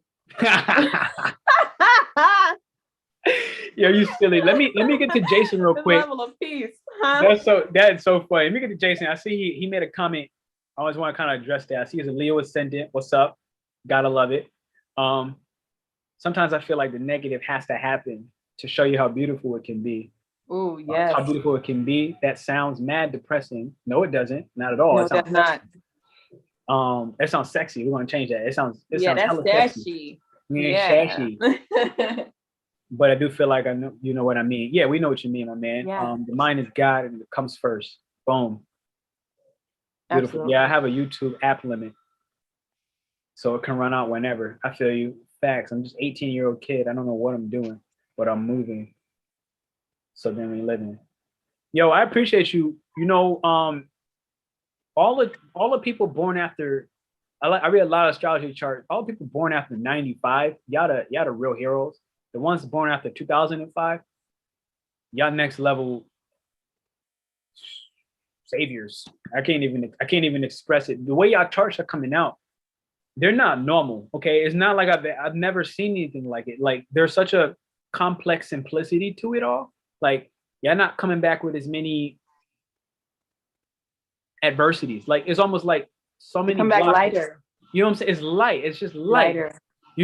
So you're 18 now. This is great. I'm glad you're listening because what I can tell you is that your evolution is going to happen so much faster than mine's or Juju's. Yes. You know what I'm saying? Your healing is not really going to be so entrenched in all the dark, grimy stuff as your predecessors prior. You're gonna almost have like snap. When I tell you, when your snap happens, it's just gonna be like so effortless. It's gonna be so fluid. It's gonna have so much ease because your generation is coming back where the people prior, the one right prior to you, I think the 95 babies and up, right prior to those 2005. I don't know what year 18 is. I'm sorry, I can't calculate that fast right now. It's like it's gonna be tough. I'm not gonna say that it won't be, because we really destroyed the world in plenty of ways. However, it's going to be so fluid. You're going to have such an understanding. And if your life is tough right now for the moment, I wouldn't expect it to stay that way. I wouldn't expect it to stay that way. What you can expect actually is to be the ones that create the new world. And yeah, absolutely. You really I want to touch on that. Hit it. Absolutely. Like you and that generation is the future, along with everybody else who gets in touch with their inner child, because the future belongs to the children. That's also Aquarius. You know what I'm saying? Aquarius is also a big kid. So is Leo. You know what I'm saying? Yeah. It belongs to the children and the future, which is Aquarius. You know what I'm saying?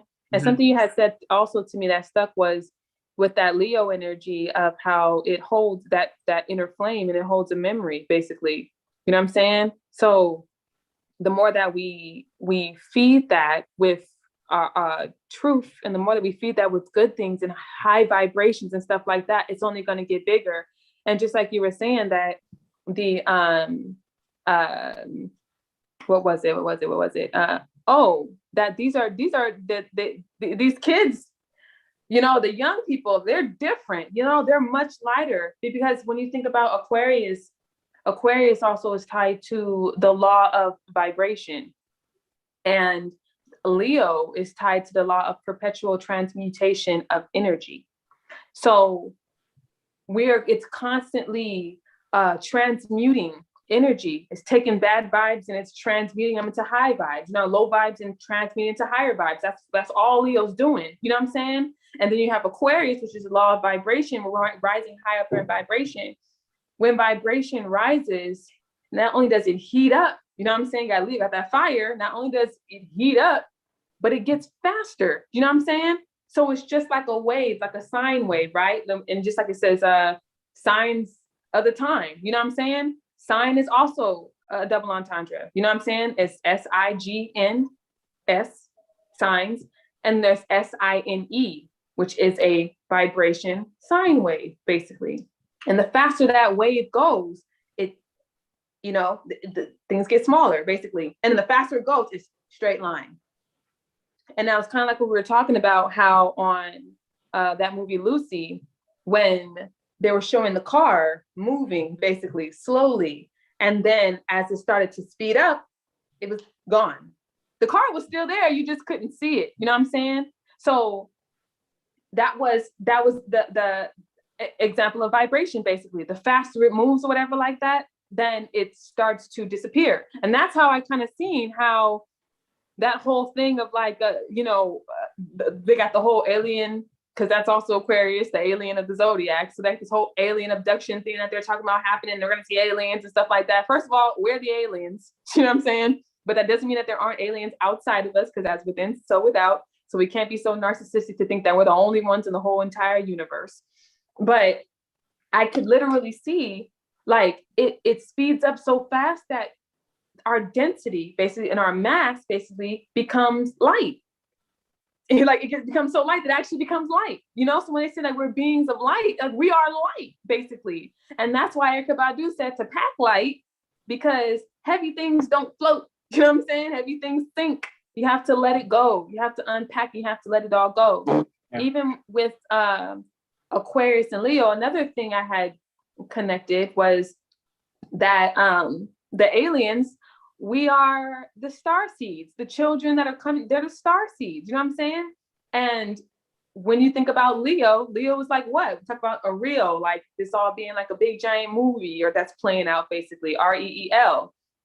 Leo is the star of his own show, basically. And it's also the seed. It's the star seed, which is also an alien, which is Aquarius, you know what I'm saying? So all of this stuff is all tied together because it just wants us to raise our vibration. That's it. Yeah. It's all about raising those vibrations. That's really what it comes down to.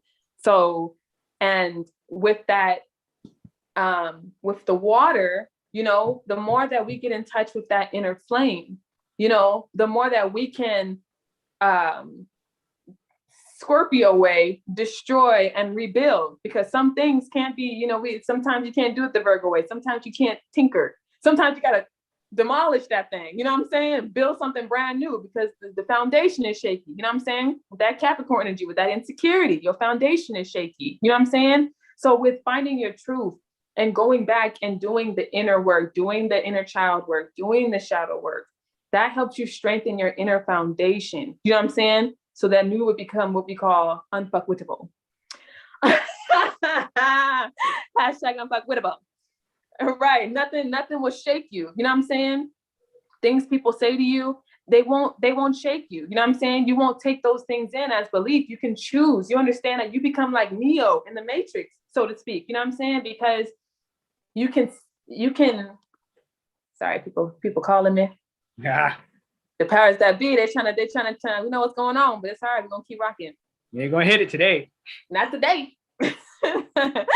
But you become like Neo in the Matrix. Things come and you can be like, shoo, shoo, shoo. Yo, you know what I'm saying? You just hit that. You just hit that next point. You just literally hit the next point. Okay. For signs and symptoms of inner child, basically the needs being met, right? When we meet our own needs, then you get to pew, all the BS. You literally get to dodge that, right? And so to backtrack on that, one of the signs and symptoms is when you find yourself angry, but it's just easily. It's like people can take you off your game way too simply, and you find yourself regularly, okay, this is the key word, regularly, frequently, losing your temper. That's a good sign and symptom. Like, because again, anger has its place. All right. I think it's a very positive emotion, actually, that we need. The world needs a little bit of aggression, like not the world, but we need a little bit of aggression to survive in a healthy way in this world. Aggression can be great. However, when you're regularly losing our temper, that's a great sign that the inner child needs healing. Like I said earlier, those temper tantrums, having a temper tantrum isn't necessarily, the end all be all. It's not the end of the world. When you start having them regularly, that's when you got to start checking in for real. Because sometimes it's like, you know what? Some people deserve to get cussed out. It's just what it is. Like there are moments where like, you know what? You deserve this. Take this heat. But we got to be very careful with what that line looks like and how often we decide to cross it and for what reasons we cross that line. That's all coming back into the source of and the root of what's happening. But ultimately, that all gets covered, how she was saying, you get to kind of zoom by that thing when we start meeting our needs, especially the ones that we feel like our parents didn't meet for us. And that comes with balancing that mother, that internal mother and that internal father, that masculine and that feminine energy. Because like, I love what you were saying about that, because it's all polarity. It's all polarity. And with that Gemini, basically that's polarity. It's the two poles, you know what I'm saying? So it's just like every sign has its own polarity. It has its positive and it has its negative. Do you know what I'm saying? So you want to be balanced. And that's why when you do get to Libra, when she weighs the scale, she want to make sure that you balance that energy, basically. It's when it's unbalanced that causes us all the chaos and mishaps and stuff like that. We want to be balanced. So then those things, they don't affect us. You know what I'm saying? And we can plug into our source, like you were saying, because first of all, I ain't never seen a positive and positive or a negative and negative battery. Never. When you ever gonna get power from an all positive or all negative battery? It don't work. You know what I'm saying? You need the positive and you need the negative. You know what I'm saying? But sometimes too, where perspective comes in is that, because like you kind of explained to me with Sagittarius in the 8th house, my whole world is flipped upside down. So what I think is bad is good. What I think is good is bad, you know? So it's kind of funky, right? Right. So it's like, sometimes you also have to be able to see. I think that I was given that gift. See, if I would have looked at it as like, oh, well, you know, woe is me if I didn't understand it. You know what I'm saying? But now that I have an understanding, I see like, I see that there are things that are actually working out for me in my highest good that I may not understand yet, but it's actually good for me. Do you know what I'm saying? So when things happen, I'm able to see like, okay, that's a good thing. Sometimes the things that we lose or the people that we lose or things like that, it could be a good thing. So it's important to have perspective, be able to step outside of yourself, basically have that, 5D, basically the 5th dimensional perspective, basically, which is what we're moving into, the 5th dimension from the 3rd dimension.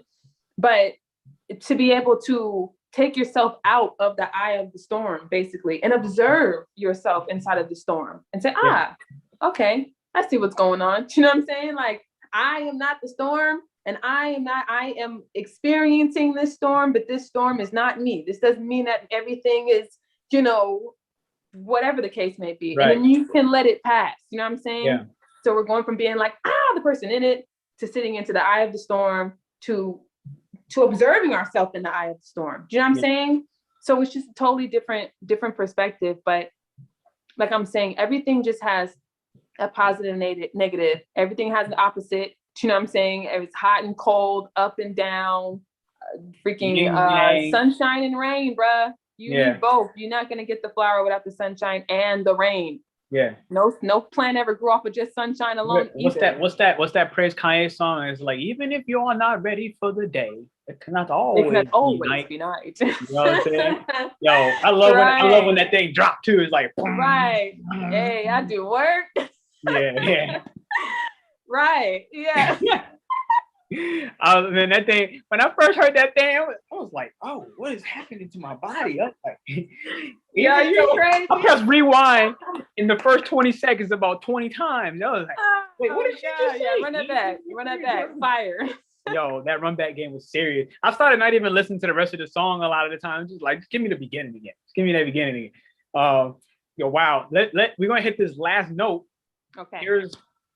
Okay, boom. Here's the last note. Actually, that's 0.9, whatever. I got that wrong. And before I do, I wanted to quickly address that Sagittarius 8th house, right? Where, you know, Sagittarius sign of optimism, 8th house being a sign of rebirth and transformation. You know, part of that superpower is to remain optimistic when those things that you don't want to let go are let go, which Sag is really good at, right? Yeah. Scorpio may not be. Scorpio is not the best at letting it go, but Sag is a genius. So I want to kind of like point that out. But when you talk inner child work, we're talking shadow work, good time to ask any questions. Yeah, definitely good time to ask any questions. And we hit this last point here. Our traumas, okay? especially the ones buried subconsciously, which is basically all things we said in the beginning, all things inner child, all reasons why shadow work exists. All right, is when we ruminate. Anybody not familiar with ruminating? Just thinking about it over and over and over and over and over again. And I definitely have this trait. Definitely has something I had to like really address. When we ruminate over the bad things, even when we know it's better to let go. Wow, look at the transition. This is so insane. I didn't even know. Like, look at that. Wow. Wow. Wow. Wow. Wow. Yo, how many of us? I want to have you just like drop it in, replay or live. Just be like, just say I. If you literally thought over and over and over about the bad things, even though you knew the grass was greener on the other side. That is one of the key signs and symptoms that, like, you know, the inner child wound is carrying baggage from the past. Carrying baggage from our shadows, but the shadow of it, if you will, if we can get in touch with it, it's going to help the future relationships. This is that astrological breakdown that JuJu gave you, right? Talking about the karma, talking about the balance and the scales, and allowing that seed to be reborn or not, then being able to work on it in Capricorn, back and forth. This is what she was exactly talking about. Okay. This is how we can use astrology to kind of help relieve that suffering, to improve how we respond to suffering. Or even like with the with that Scorpio transformative, you know, sometimes you have to realize too, because with me going to therapy last year, sometimes you have to realize too, like that seed, that planted, it's a weed. Sometimes you got to pull it up out the root and plant a whole new seed. You know what I'm saying? So it's not even about it. And that's what Scorpio is good at. You know what I'm saying? It's about, you know, it's sending you back. It's sending you back. It's sending you back. It's like an insanity loop. You know what I'm saying? Those houses is 8th and 12th, and it's going looping, looping, looping because it's sending you back. You know what I'm saying? To address that thing. But sometimes the things that we're planning aren't very good things. You know what I mean? So you have to take out all the negativity. You need to have someone help you pull all of that stuff out so they can plant good things. You're so smart. You're so intelligent. You're so, you know, loving. You're so beautiful. You're so great. You're so whatever. You know what I'm saying? Positive affirmations, which is also Leo. You know what I'm saying? That's all the seed, because it's the seeds that are being planted that determines. I was sharing with you, I remember about the two plants. They did that study, and they had children say really positive things to one plant, and they had them say really negative, ugly things to the other plant. And basically over like a month's time or 2 months or so, whatever like that, the plant that got the positive affirmations was flourishing. And the plant that got the negative, you know, things where it was dying. It was dying. And they even, I think, Imatsumoto, he was like, the water, basically, he froze, he said positive affirmations to the water, and they froze it, and it turned into like a perfectly formed crystal. And then they said negative things or put on heavy metal or some kind of chaotic something, whatever, like to the water, and then it froze, and it didn't freeze into anything. You know what I'm saying? It didn't take any kind of formation whatsoever. And so when they did that also, that same thing with the plants, basically, they showed the plant that was given love was flourishing.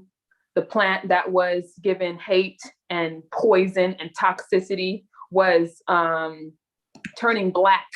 It was dying and it was turning black. And then there was the last plant that they just ignored. They didn't give it anything. They didn't give it love. They didn't give it hate. They didn't give it nothing. They just ignored it. It just started to mold.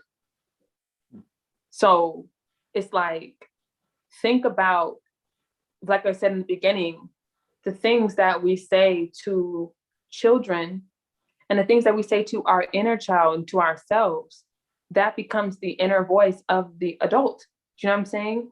So, and just think about, if you're saying negative things to it, it's turning black. And if you're just ignoring it completely, it's molding. Do you know what I'm saying? Either way, it's a state of emergency up in here. You know what I'm saying? It's a cold red, man. Cold red. Either way, it's a state of emergency. $200, man. Huh? I said, either way, it's a state of emergency. Either way, it's a problem. Do you know what I'm saying? So it keeps sending you back. And so, yes, that is it is a trigger that there's a problem, that something needs to be, you know what I'm saying? Because you said something, I was trying to harp on that. The plant, like just the whole like ruminating. transformation. We were talking about ruminating. But one thing I said that sometimes, like I said, sometimes things work.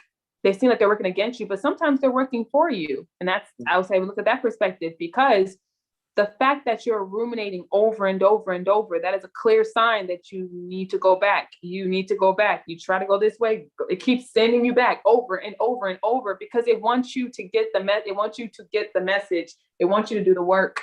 It wants you to look back. That's so important, right? Because this is kind of where my Venus in Gemini pulls up. And I have a bunch of other Gemini placements that play a part. And it's almost like a Gemini moon, right? Gemini moon, I don't have this, but Gemini moon needs to rationalize. They need to think about their emotion, like to understand it. Like it's not a feeling process. They don't feel their way through the emotion. They actually think about it. Think their way through it, yeah. They think their way through it. So it's like, I had to understand that these are some of the contrasting parts of, like, that's very different than my Scorpio rising, right? Like Scorpio rising is like, nope, we're ruminating in a different way.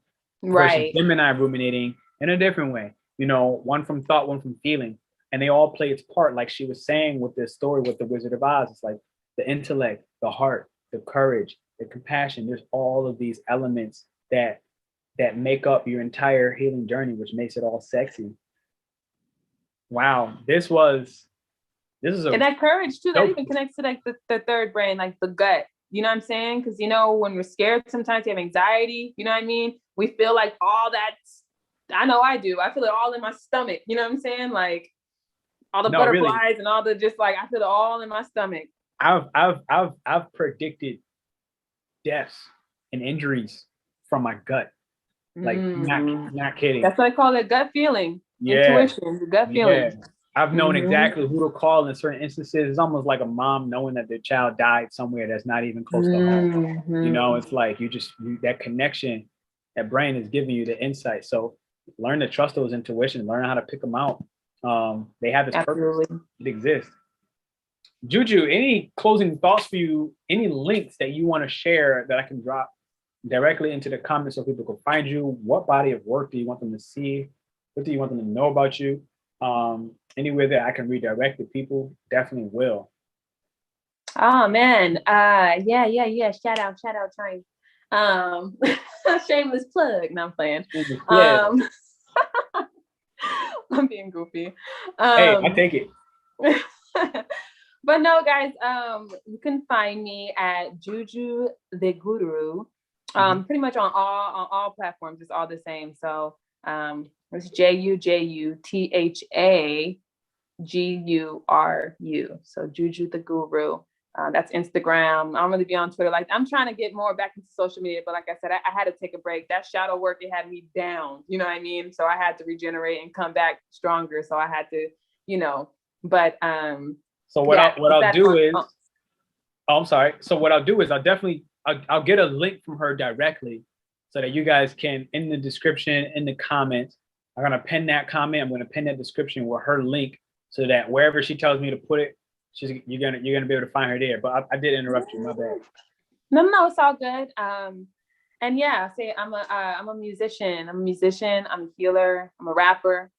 So I love words. So all this stuff, like, and I love entertainment. I love words. I love all that stuff, whatever. So it's probably where a lot of that energy came from. But yeah, right now I'm working on a project right now. It's been a lot of you actually helped me work out a lot of the kinks on where I need to go and stuff like that, because I had a couple of questions, so it kind of held me up a little bit. But I'm actually working on a project, and a lot of things that we're actually talking about now, since what my project is about, I'm doing a concept album, and it's pretty much on the journey to self, basically, and self-actualization. And so my little personal story, or my little personal journey. And I don't even think I even said, side note, when we're talking about the hero's journey, there's also another journey called the heroine's journey. Have you heard of that? No. Which I thought was actually very, very interesting, because, you know, right now, not only the theme seems to also be in this time is like drugs. You know what I'm saying? Yeah, like, and the kids on drugs, and just drugs, and us being under illusion, and, you know, it's just all like drugs, right? You know what I'm saying? And all this music and stuff is like drugs and stuff or whatever. Yeah. And So I thought that, heroine is like basically like the female hero, but heroine, you know what I'm saying? And the heroine journey, see, the hero's journey is an external, outside journey that the hero has to go through. That's the masculine, basically, but the heroine is the feminine journey, basically. So it's an internal journey that one has to embark on, basically.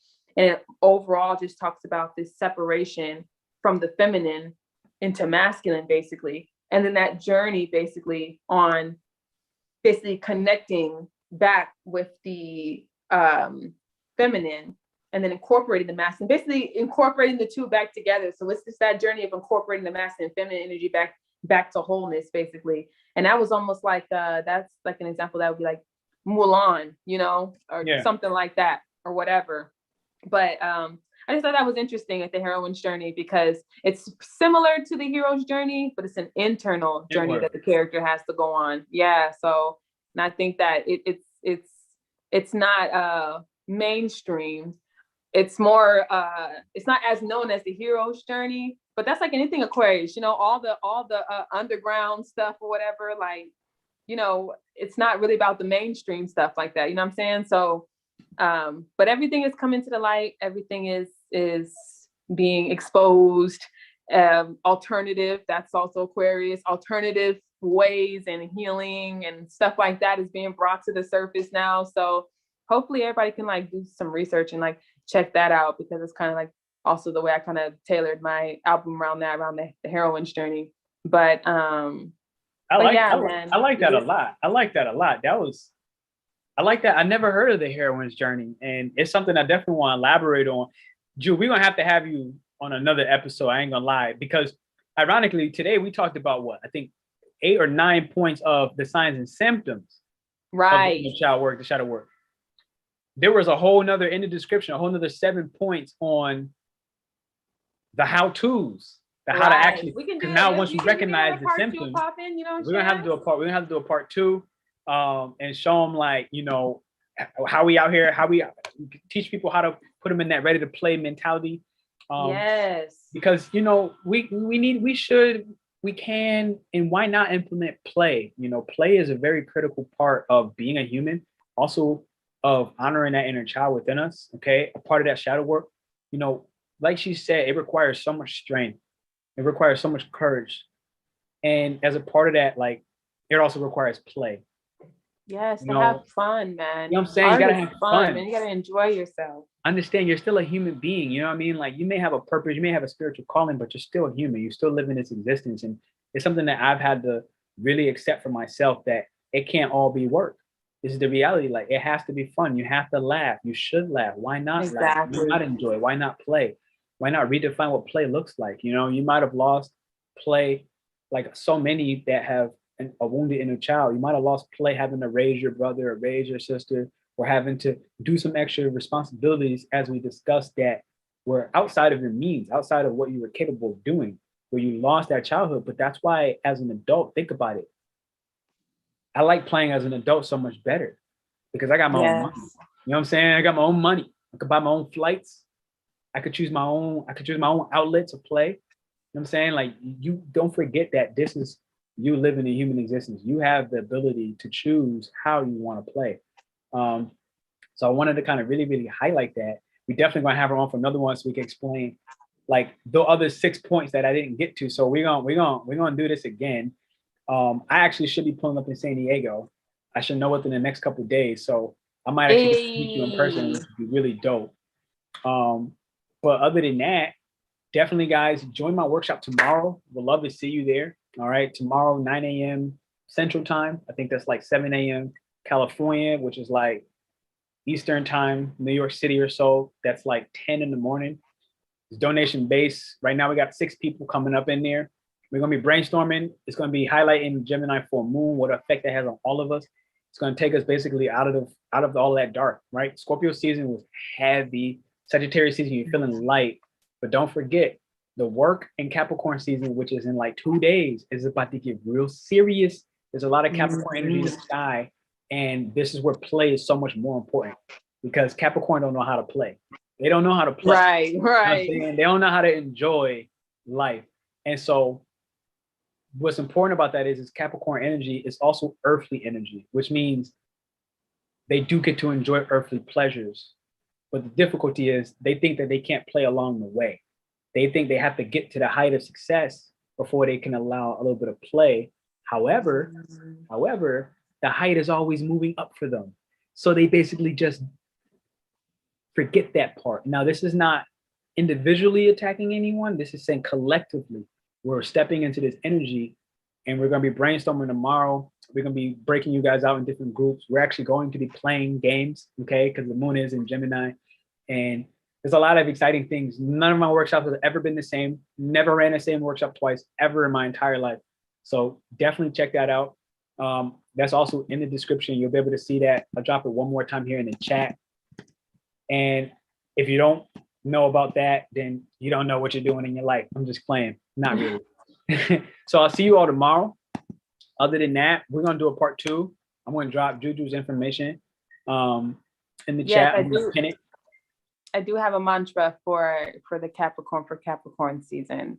Hit me. The journey is the destination. The journey is the destination. Absolutely. Boom. So, yo, that jump was so smooth. I had to pause. I was like, the journey is the destination. Oh, yes.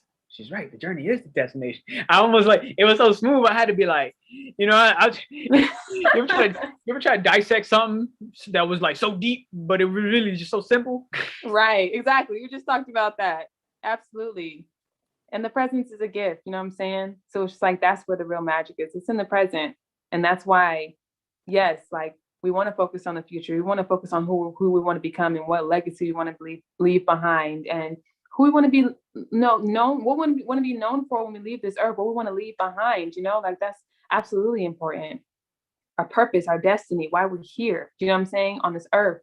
But at the same time, you know, we don't want to forget our past either, where we came from, you know, because those two timelines merging together, it creates the present, which is you, which is where you are right now and who you are, you know, and you never want to forget where you come from. You know, you want to take those experiences, you want to integrate them, and you want to allow them to make you a better person, to grow from that, and to help others grow from that. You know, you got the gift of that experience. And though it doesn't feel like a gift when you're in it, when you get a chance, when you finally step out of that, and you finally understand, like, okay, I see why. That is your gift right there. The self-actualization, the enlightenment, that moment right there, that's the present. You know what I'm saying? That is the gift. It is the enlightenment, the aha moment, basically. That's that Leo, that spark, you know what I'm saying? The lightning bolt, the thought, you know what I'm saying? Like, oh man, I could use this and I can do this with it, and I can turn it into that, and I can help people this way, and I can get creative with how I do this. Like all the possibilities, all the ideas and everything just starts flowing out, you know what I'm saying? So it's just like, that is the thing that we are running from. Like, we stop running from it, it won't look like a monster anymore, you know? It's really just like, instead of like a, you know, that picture with like the big lion, and it's like really just like a kitten, but it sees a lion though. It's really just a little squeamy kitten that wants to be held and cuddled, you know what I'm saying? So really and truly, like, the past and the future, they work together to create the present, which is who you are and everything that's made you who you are today, which is a beautiful person. And all you can really do at that point is just, it's only up from here, you know, expound on that, because that's really what the world needs more of. And that is the truth of who you are, your shadow and your light. That is the wholeness of who you are as a human being. And that makes you imperfectly perfect. So. Wow. Absolutely awesome. Thank you for all sharing. Thank you for that last mantra to give out. The journey is the destination. Absolutely. Journey is the destination. Everybody, real quick, Ju just gave 3.5 hours of all of her wisdom. Can I get a couple man, 3.5 hours? Time flies. We're having fun. It's a Friday and she's out here just spitting bars. So you enjoy what you do. Time